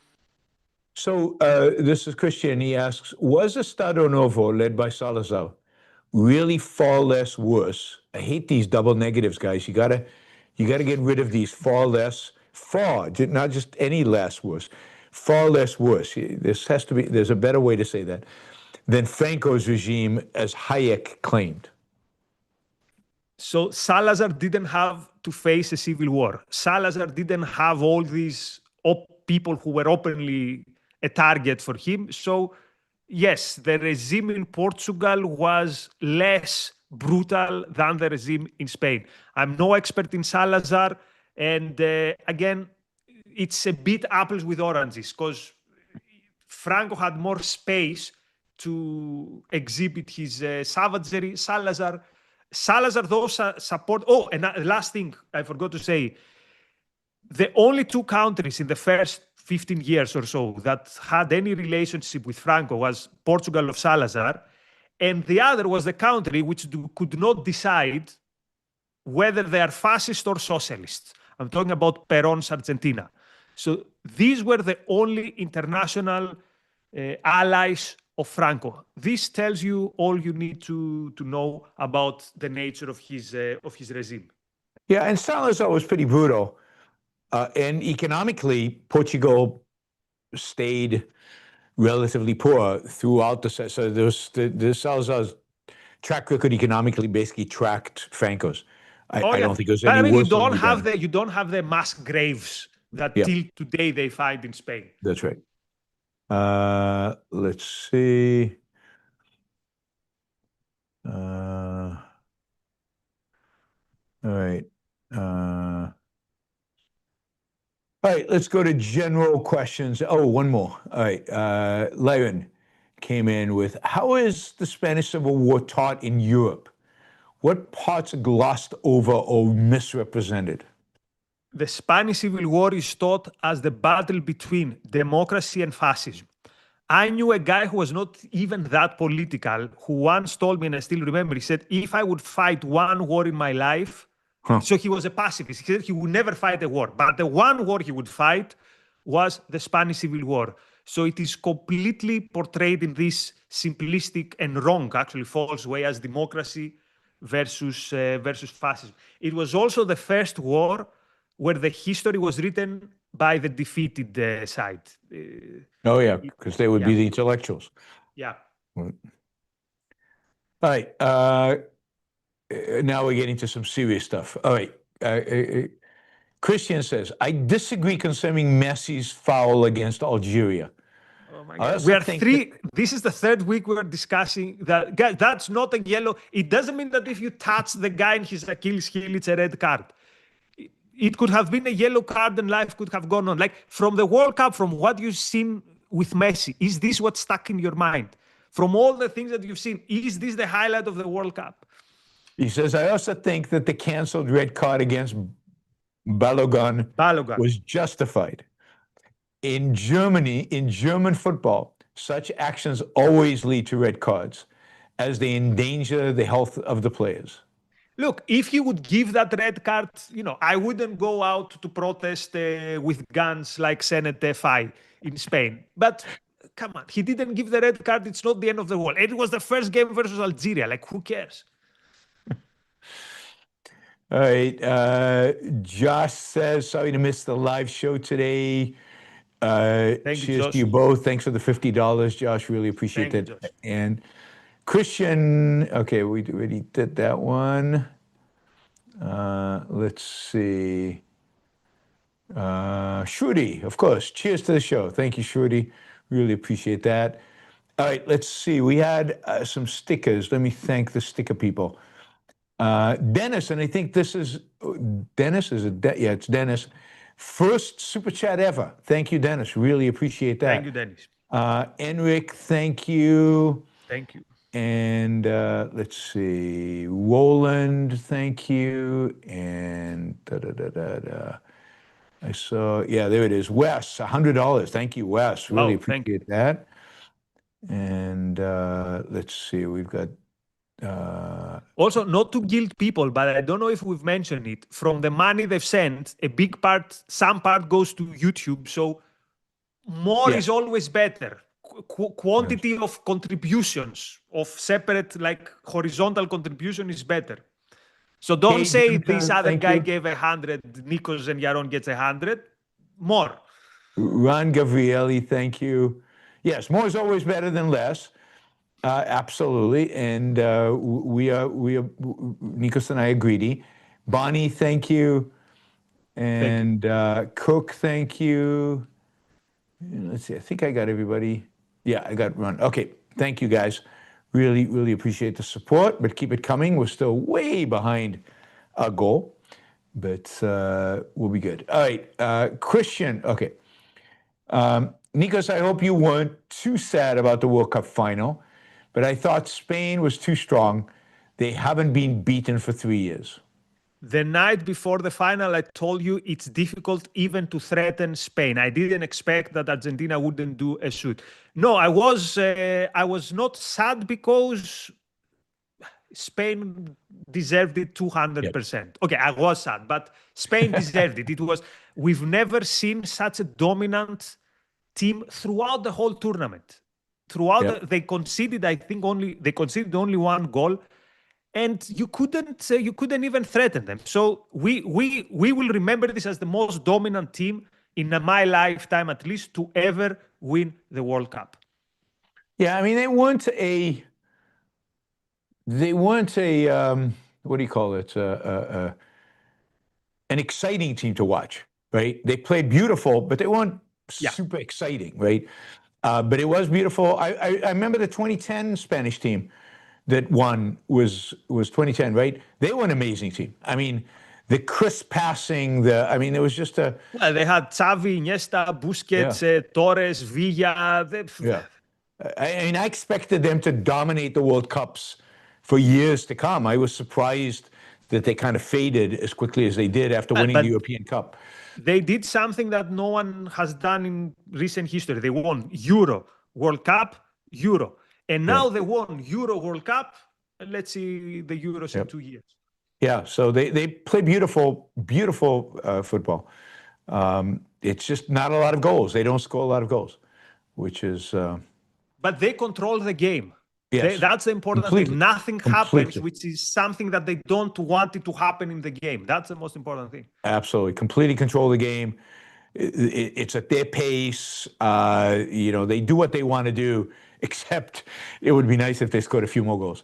All right. That's just me. Christian, he says, Elon Musk recently sounds like a luxury communist.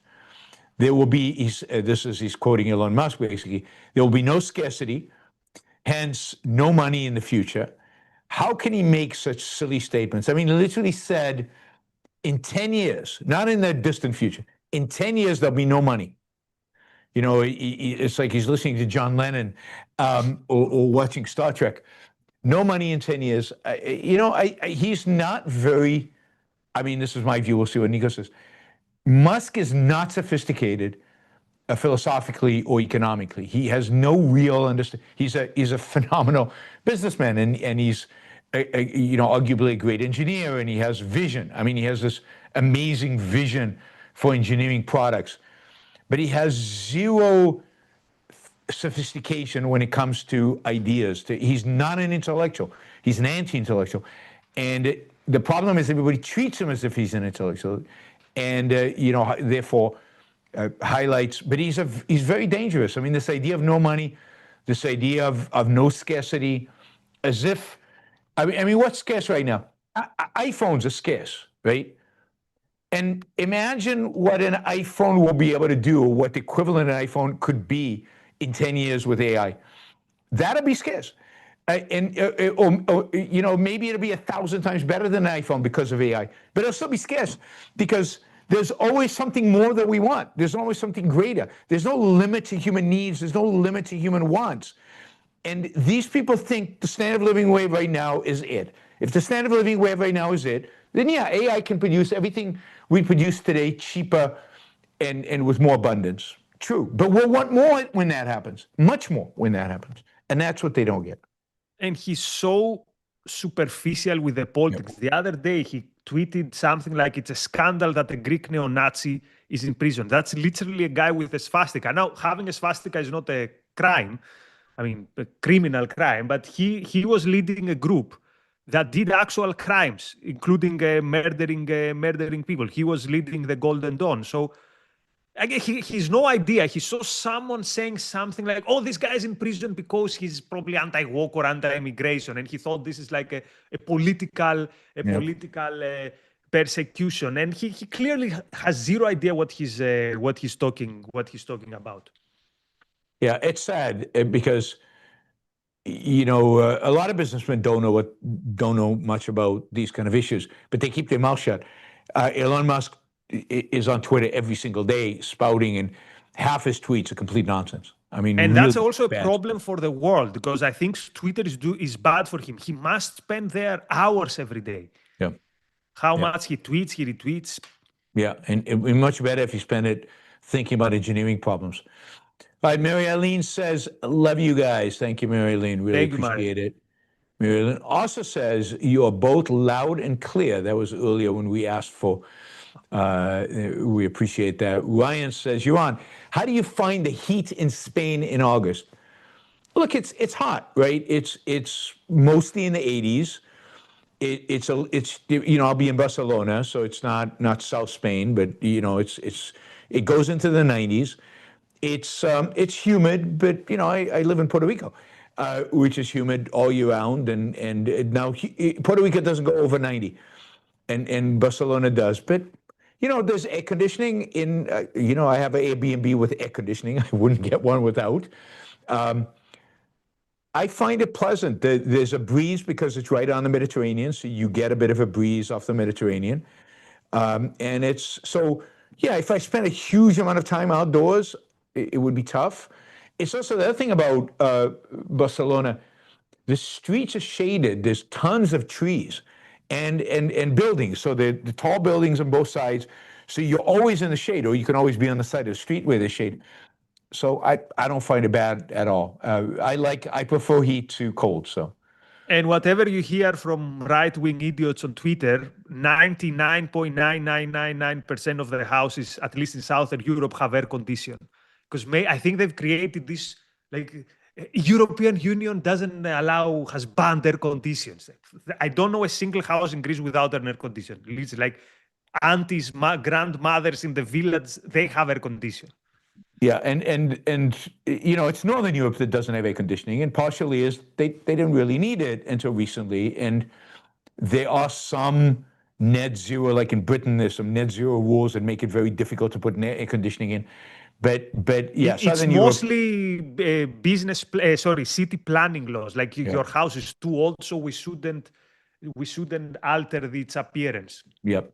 But there are ways around that. If you're willing to invest in it, there's always ways around that.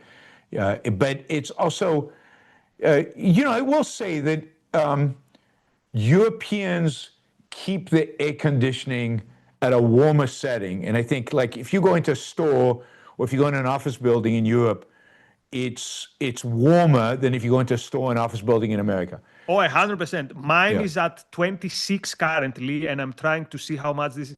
Mine is at 78 Fahrenheit, and that's the proper one. Also for saving money and also to have a stable. Yeah. So 78 is way too warm for me. I like it to be closer to 75, 75. But my wife loves 78. So our living room is 78. My office is 74, 75. We have different air conditioning. We have anyway, we have different air conditioning systems for different rooms, but or different parts of the apartment.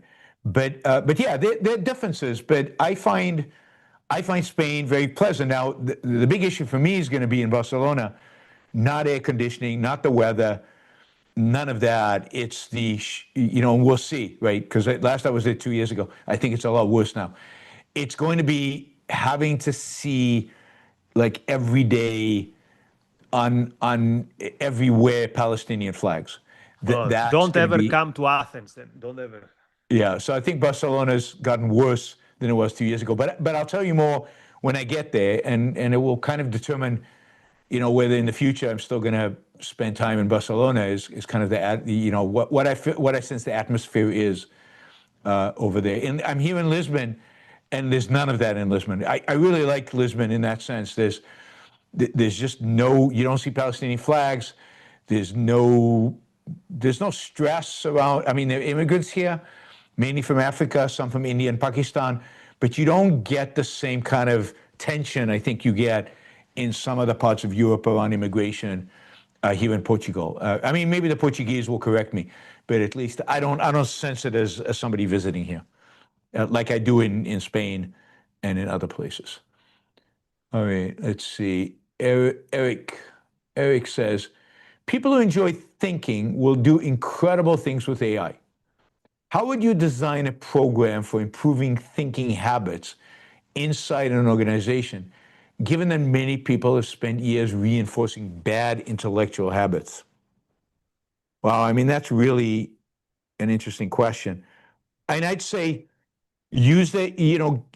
set up a program where the AI does all the rot stuff, all the stuff that most people in management spend 50% of their time, which requires no creativity, no original thinking, nothing.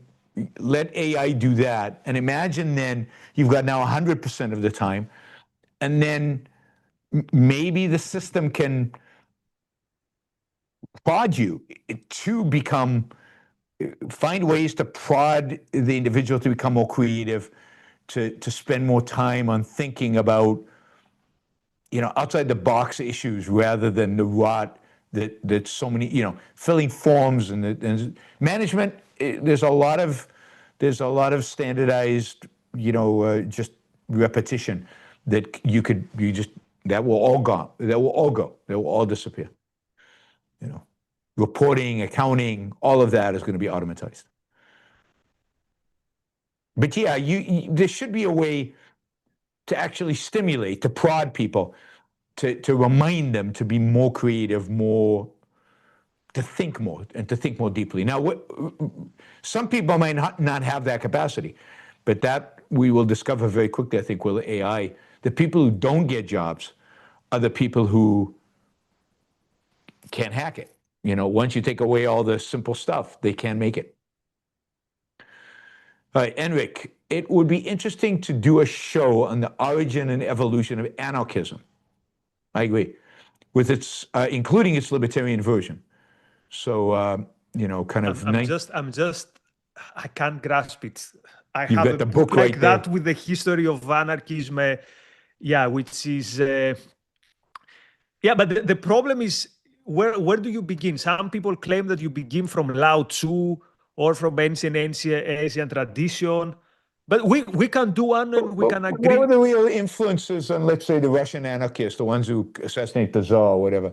Okay, then we begin with Kropotkin, Bakunin, the more traditional stuff. And it's very interesting to see how some anarcho-capitalists actually come from that tradition rather than from the Austrian tradition. Yep. So they discovered that tradition first and then the Austrian school rather than the other way around. Did it start in Russia, the European version, or are there... Bakunin was Russian, but in some ways you could say started in Russia. Yeah, it was the earliest where it was, let's say, visible because mostly of the assassinations, but not in terms of the quantity. Quantity-wise, Spain was the capital of historical capital of anarchism. The intellectual origins, you think are Russian?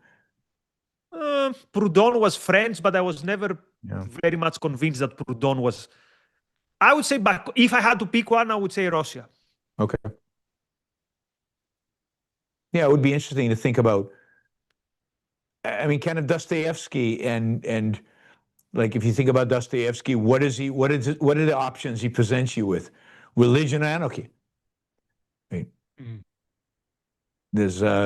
Once you give up religion for him, there are no rules. And Spain, Kropotkin was also Russian. So yeah, the more I think about, and anarchists will claim that you'll find in Tolstoy yeah, anarchistic, I don't know. But that's the thing with anarchists. They claim everyone and yeah, everything throughout his, from Lao Tzu to Tolstoy. yeah. And I don't know what influence Lao Tzu had on Western anarchists. I have no idea. All right. Uh, just MP Pokey says, a fan of the whiteboard. We should have more whiteboard sessions in future episodes. All right, When cool. you see the whiteboard, it means things are getting serious. It's Yeah, that's right. yeah. That's the real stuff. You know who really institutionalized the whiteboard as explanatory on video? No. Glenn Beck on Fox News. Oh, I had no idea. If you didn't see Glenn Beck, you've never seen shows where so Not once. in the when was this? In the 2000s, I guess. This is when I used to be in a show. I know it's probably in a show 4 or 5 times. He would bring out the whiteboard and he would say, okay, let me explain progressivism to you. And he would, put the whole thing with arrows and lines and where it comes from. And then he would leave the whiteboard in the background for a few shows. It would be in the background. And he often went to the background. I think that's what made him, he was the biggest star on Fox for a while. And I think it was the whiteboard routine really resonated with people. People really liked it. Yeah. So I'll see if I can find a video of Glenn Beck doing it because he had real charisma. I mean, he really pulled it off amazingly well. Because you know what because he literally turned his back to the camera, which you should never do, right? And he was writing on the blackboard. And yet it worked on Fox News, on television. It worked. So, But the thing is, it's actually very helpful because some things you cannot reproduce. yeah. Like we could share screen, but this we know with it's But everyone also, should have an. the actual writing on the whiteboard. So I used to love writing. When I used to teach, I love writing on whiteboards. I hate PowerPoint presentations. I like writing on a chalk with chalk or on a whiteboard because it has a pace to it, right? It slows you down and you have to explain it and you have to keep talking while you're writing. And it causes you to slow down and explain in more depth what it is that you're conveying. So I actually like the process of actually not just bringing out a whiteboard, but actually writing on the whiteboard. So that's the next phase, Nikos, is, we'll get you to write on the whiteboard. Okay. All Now right. that reminds me a favorite Yaron Brook moment. He has a presentation somewhere, and I asked him, "Do you have a?" It was the first years that I didn't know him that well. I said, "Do you have a PowerPoint?" And his answer is, "No, I have a personality." God, I don't remember that. It's a good answer. I like that. All right. I don't remember saying that, but there's a video of me doing a lecture in Israel years ago at a college, and it's a classroom setting, and I start writing on the board, and I fill up the whole board with stuff, and I can't even remember I can't remember what the topic was, but it was some intellectual and I just got carried away with the writing. I enjoyed it so much. It was a blast. It was a really good class. All right, thoughts on Spain immigration situation right now? This is from Talmor. It's what you see. That what commander does it need? This is it's something that is for me it should never happen, and it's. I wonder how it happened. This. I don't believe the conspiracy theories, but this cannot be organic, and I No, but it's not wonder. organic. It's not a conspiracy theory. The reality is, do you know how Morocco actually took control of what's called the Western Sahara, the south part of Morocco? That used to be occupied by Spain. And they basically marched 200,000 people into that territory. And the Spanish weren't going to shoot 200,000 people. So ultimately, the Spanish just, oh, okay, we'll leave, and just gave it to them. And to this day, it's contested because I think that region wants independence. But and then the same thing here. There are two enclaves, basically, one town and one port, as you said, that are owned by the Spanish. The Moroccans don't like that. And so they're not, it's not like these people wouldn't do it, but the Moroccan troops will basically say, the border patrol, which usually keeps these people back, will basically say, no, it's over there. Just cross that bridge, it's right over there. And they're handing out checks, and there's food over there. And so people went, look, people are desperate in Africa. They're poor, they're hungry, they have nowhere to go. They're ruled by regimes that are, Morocco is one of the better Arab regimes, and it's still pretty pathetic and poor, and there's a lot of unemployment.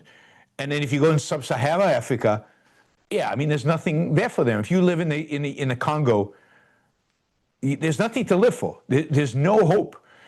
So the better people, I think the best of them, start walking north, because where else? What else are they going to do? And then the question is, okay, does Europe have an immigration strategy? These people are coming, right?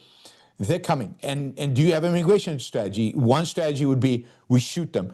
We don't let them come, and we'll just shoot them and prevent them from coming. Another is, we find the better people, the people who are willing to work, and we give them a legal path in. And the other strategy, which they're employing today, is we'll find a very, very, big pile of sand, and we'll stick our head deep inside the pile of sand and pretend nothing is happening, and see what happens. Clearly, Europe needs to resist the immigration of Muslims, particularly Islamists. There has to be a way for them to block. 100%. Yeah. But that doesn't mean no immigration. There are plenty of Africans who are not Muslims. There are plenty of Africans that are not Islamists that, Europe probably, certainly from an economic perspective, needs and doesn't have, and there's a sense in which it doesn't have a right to keep them out. So it's just a matter of actually facing the issue. The issue is Islam, and particularly the Islamists, and figure out how you keep them out and kick out a lot of the ones that are already in Europe, and bring in the people who are going to actually contribute to Europe. And part of that is stop giving them welfare. That is, you cannot dangle this prize. We'll give you 3,000 euro if you make it to Germany. I mean, if you're an African, why would you not try to cross? And if you die crossing the Mediterranean, your life was no better than if you'd stayed in some of these countries in Africa. So why would you not risk it if there's 3,000 euros waiting for you, on the other side? So. And this was the first time that the term invasion did not sound like a culture war prop. This looked like a proper organized. Yeah, this is Morocco sending a message to Spain. And these people were starving, so they broke into stores and they took food. It's not surprising. It's what you'd expect. Instead of Europe saying, okay, there's a real problem because we had a border with these countries, they would literally, we need to solve this problem. There's no solution. They're offering zero solutions. And they're afraid to even name the issue, right? You cannot name it as Islam. Did you see this debate at the Oxford Union? Oh, you posted about it. Yeah, you posted the Danish cartoon one. Not the Danish cartoon, the Charlie Hebdo. He was threatening. The one we thought would be, He was threatening to show the cartoon. And it was just fascinating how afraid of just naming the issue.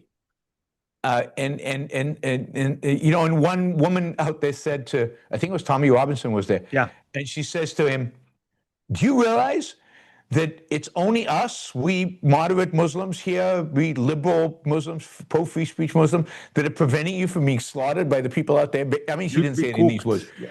And it's like, you're making the point. Those people want to slaughter him for his opinions. It's like, you want to rip your hair out.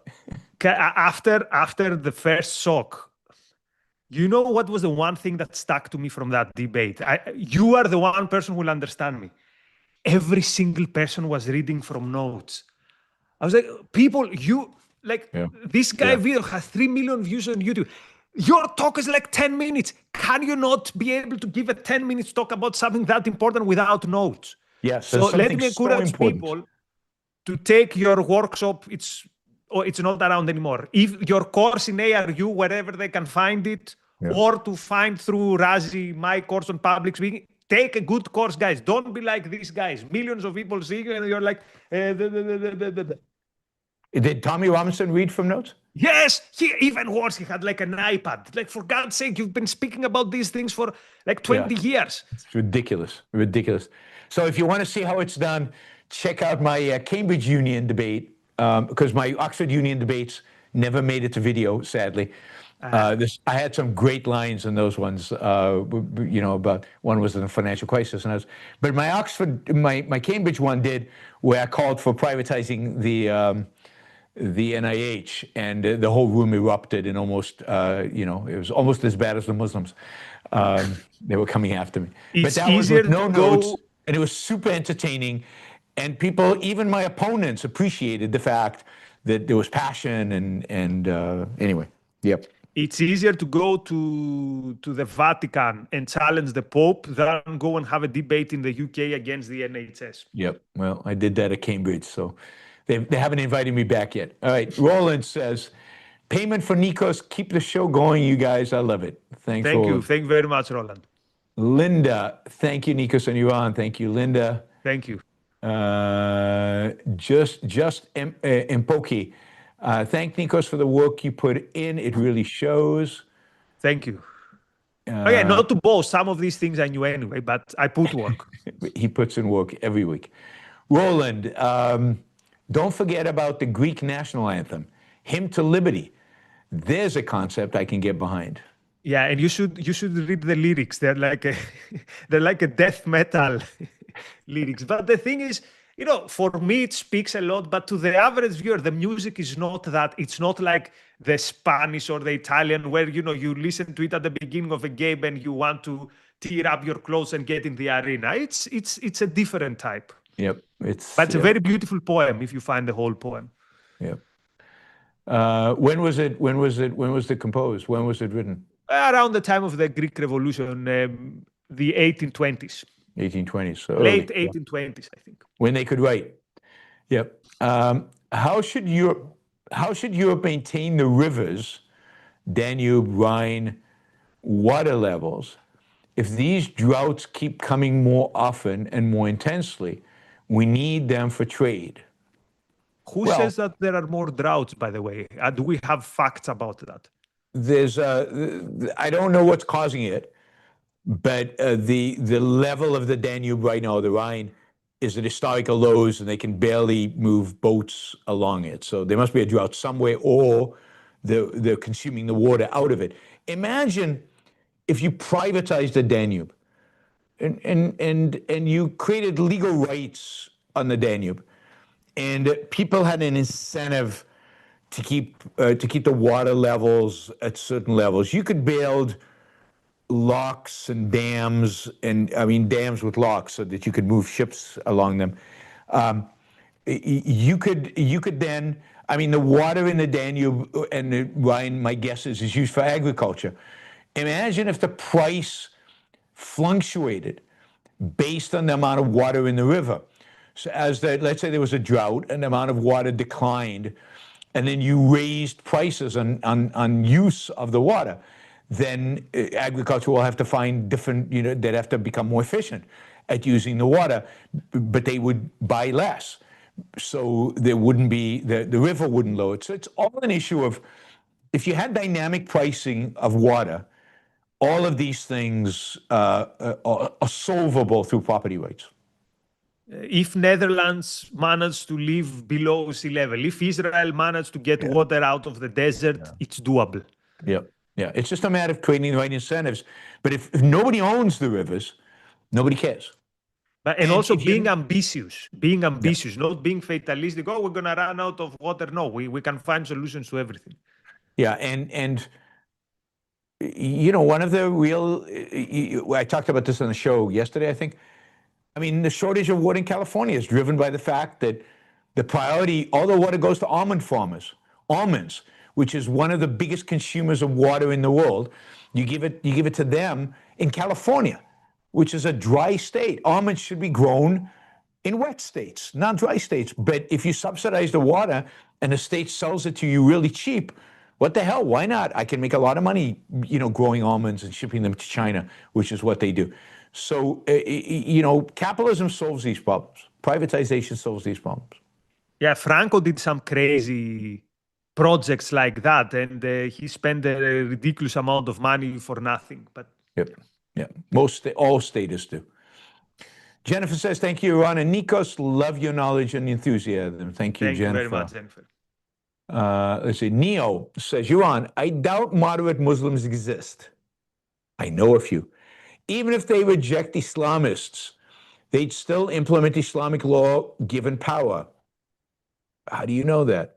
I mean, and you've got a bunch of Muslim countries that for a long time were pretty secular and were run by, unfortunately, run by authoritarians. So they didn't go anywhere. And the Islamists, one of the reasons Islamism grew in these countries was because of the brutality of the secular authorities.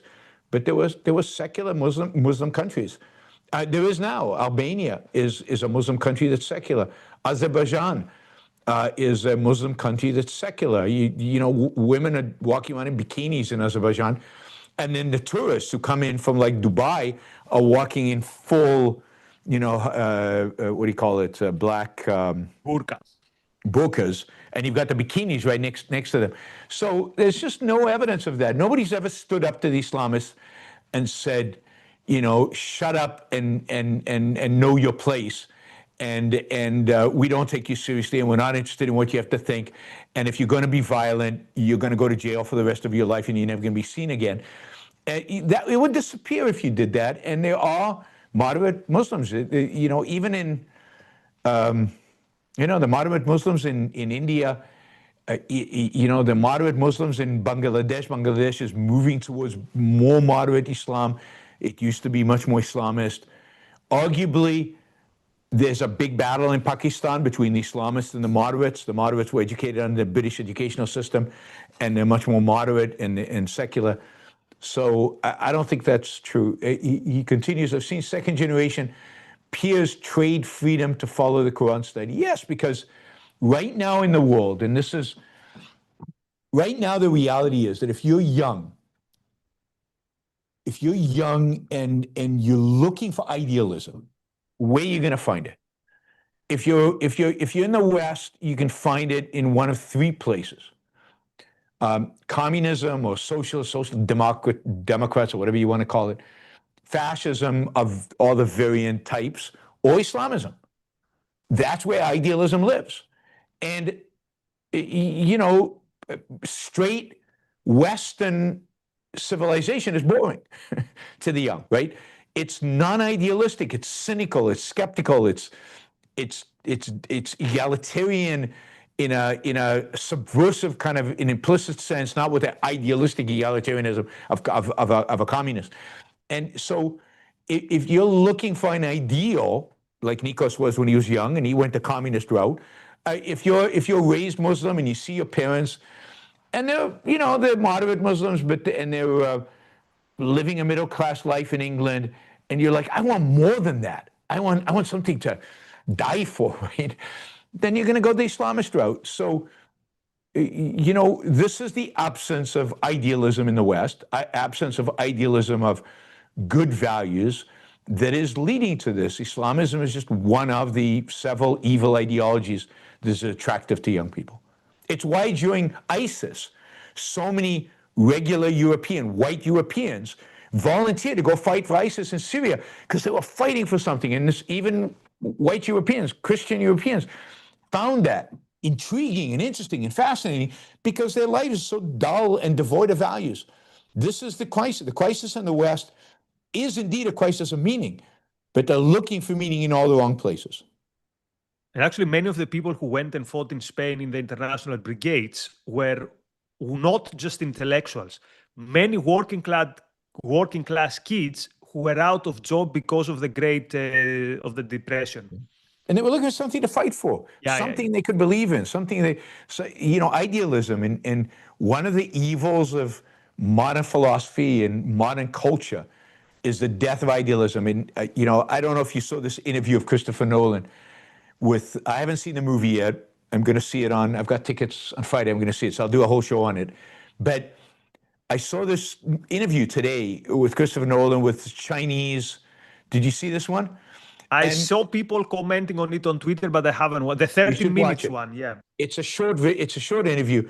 And Christopher Nolan said something like, I can't remember the exact wording, but basically, you have to have a flawed hero because it's the only way the audience will relate to it, right? Something like that, right? And so when you have the best, maybe arguably the best director in Hollywood today saying heroes need to be flawed in order for the culture to relate to them, something is very rotten, right, in the culture, because you cannot project ideals. The only movie where he really did that was Interstellar.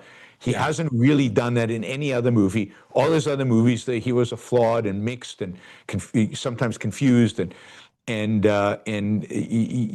because you can't project that. And even in Interstellar, anyway, we could talk about Interstellar another time. But even there, the problems that come out of this kind of cynical philosophy that exists.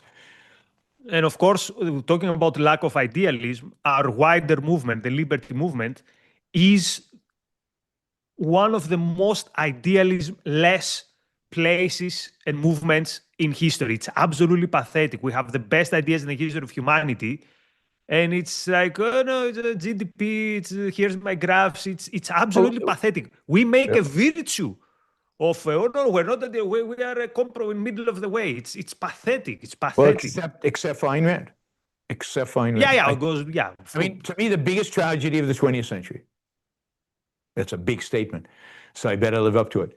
The biggest tragedy of the 20th century ultimately will be that people like Mises and Hayek and Friedman and those guys did not take Ayn Rand seriously. Can you believe that Friedman did not want to stand against the draft on moral grounds? Even that topic. He fought against the draft, but he declined to do it on moral grounds. He only did it on economic grounds. He didn't believe in morality. He declined to defend capitalism on moral grounds. And Hayek started Atlas Shrugged and couldn't finish it. Mises was the only one who liked it, but he couldn't completely get it because he was so committed to praxeology. I mean, just imagine that if Ayn Rand publishes Atlas Shrugged, and people like Mises and Hayek and Friedman and people of that caliber rally around her, that those are the people who say, yes, finally, we have a moral argument for capitalism. Finally, we have a defense of reason. Let's go, guys. The world changes. I mean, it completely changes. And the fact that they were like, yeah, great book, but didn't get the ideas, didn't get the philosophy. God, it is so tragic. Literally tragic because it can change the course of history. So this is not an exaggeration. It basically caused the movement, the so-called liberty movement, to be retarded and delayed the rise of laissez-faire capitalism by 100 years, I think.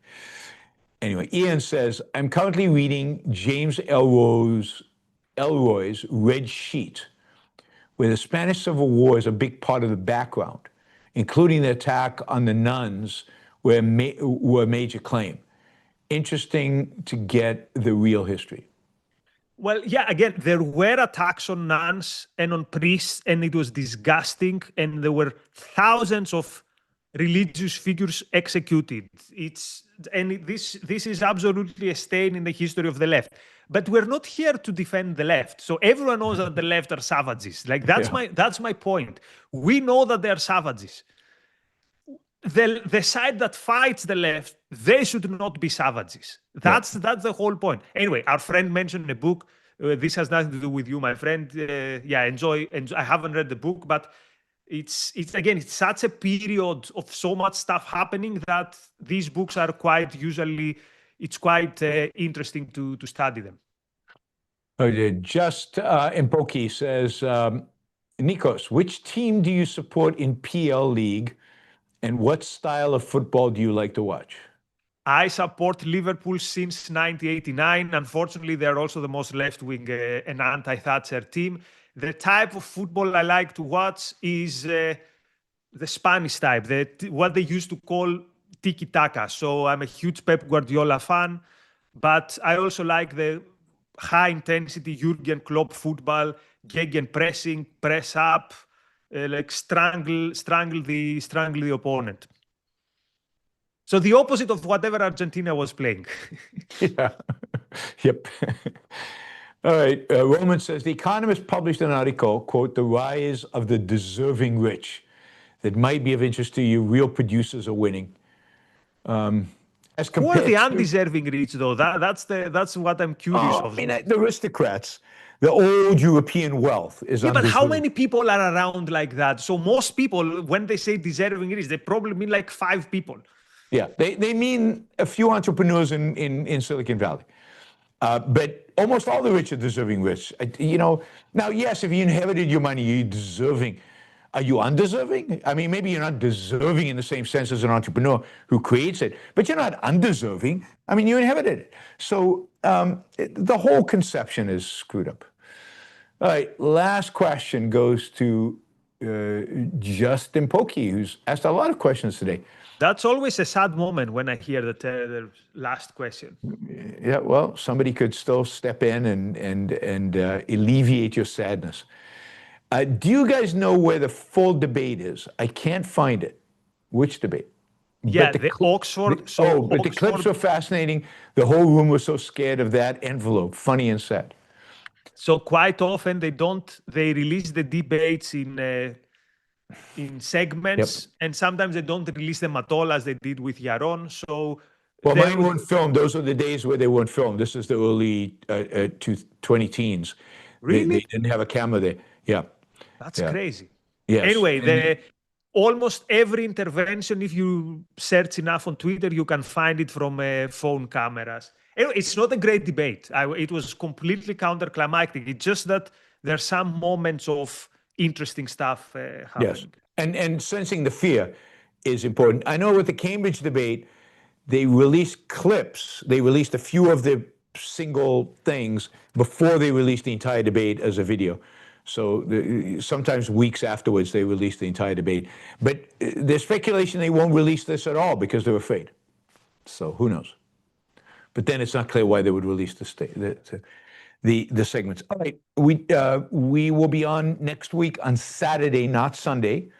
So let's give a preview to people. So next week, we're going to talk about J.D. Vance and his new book.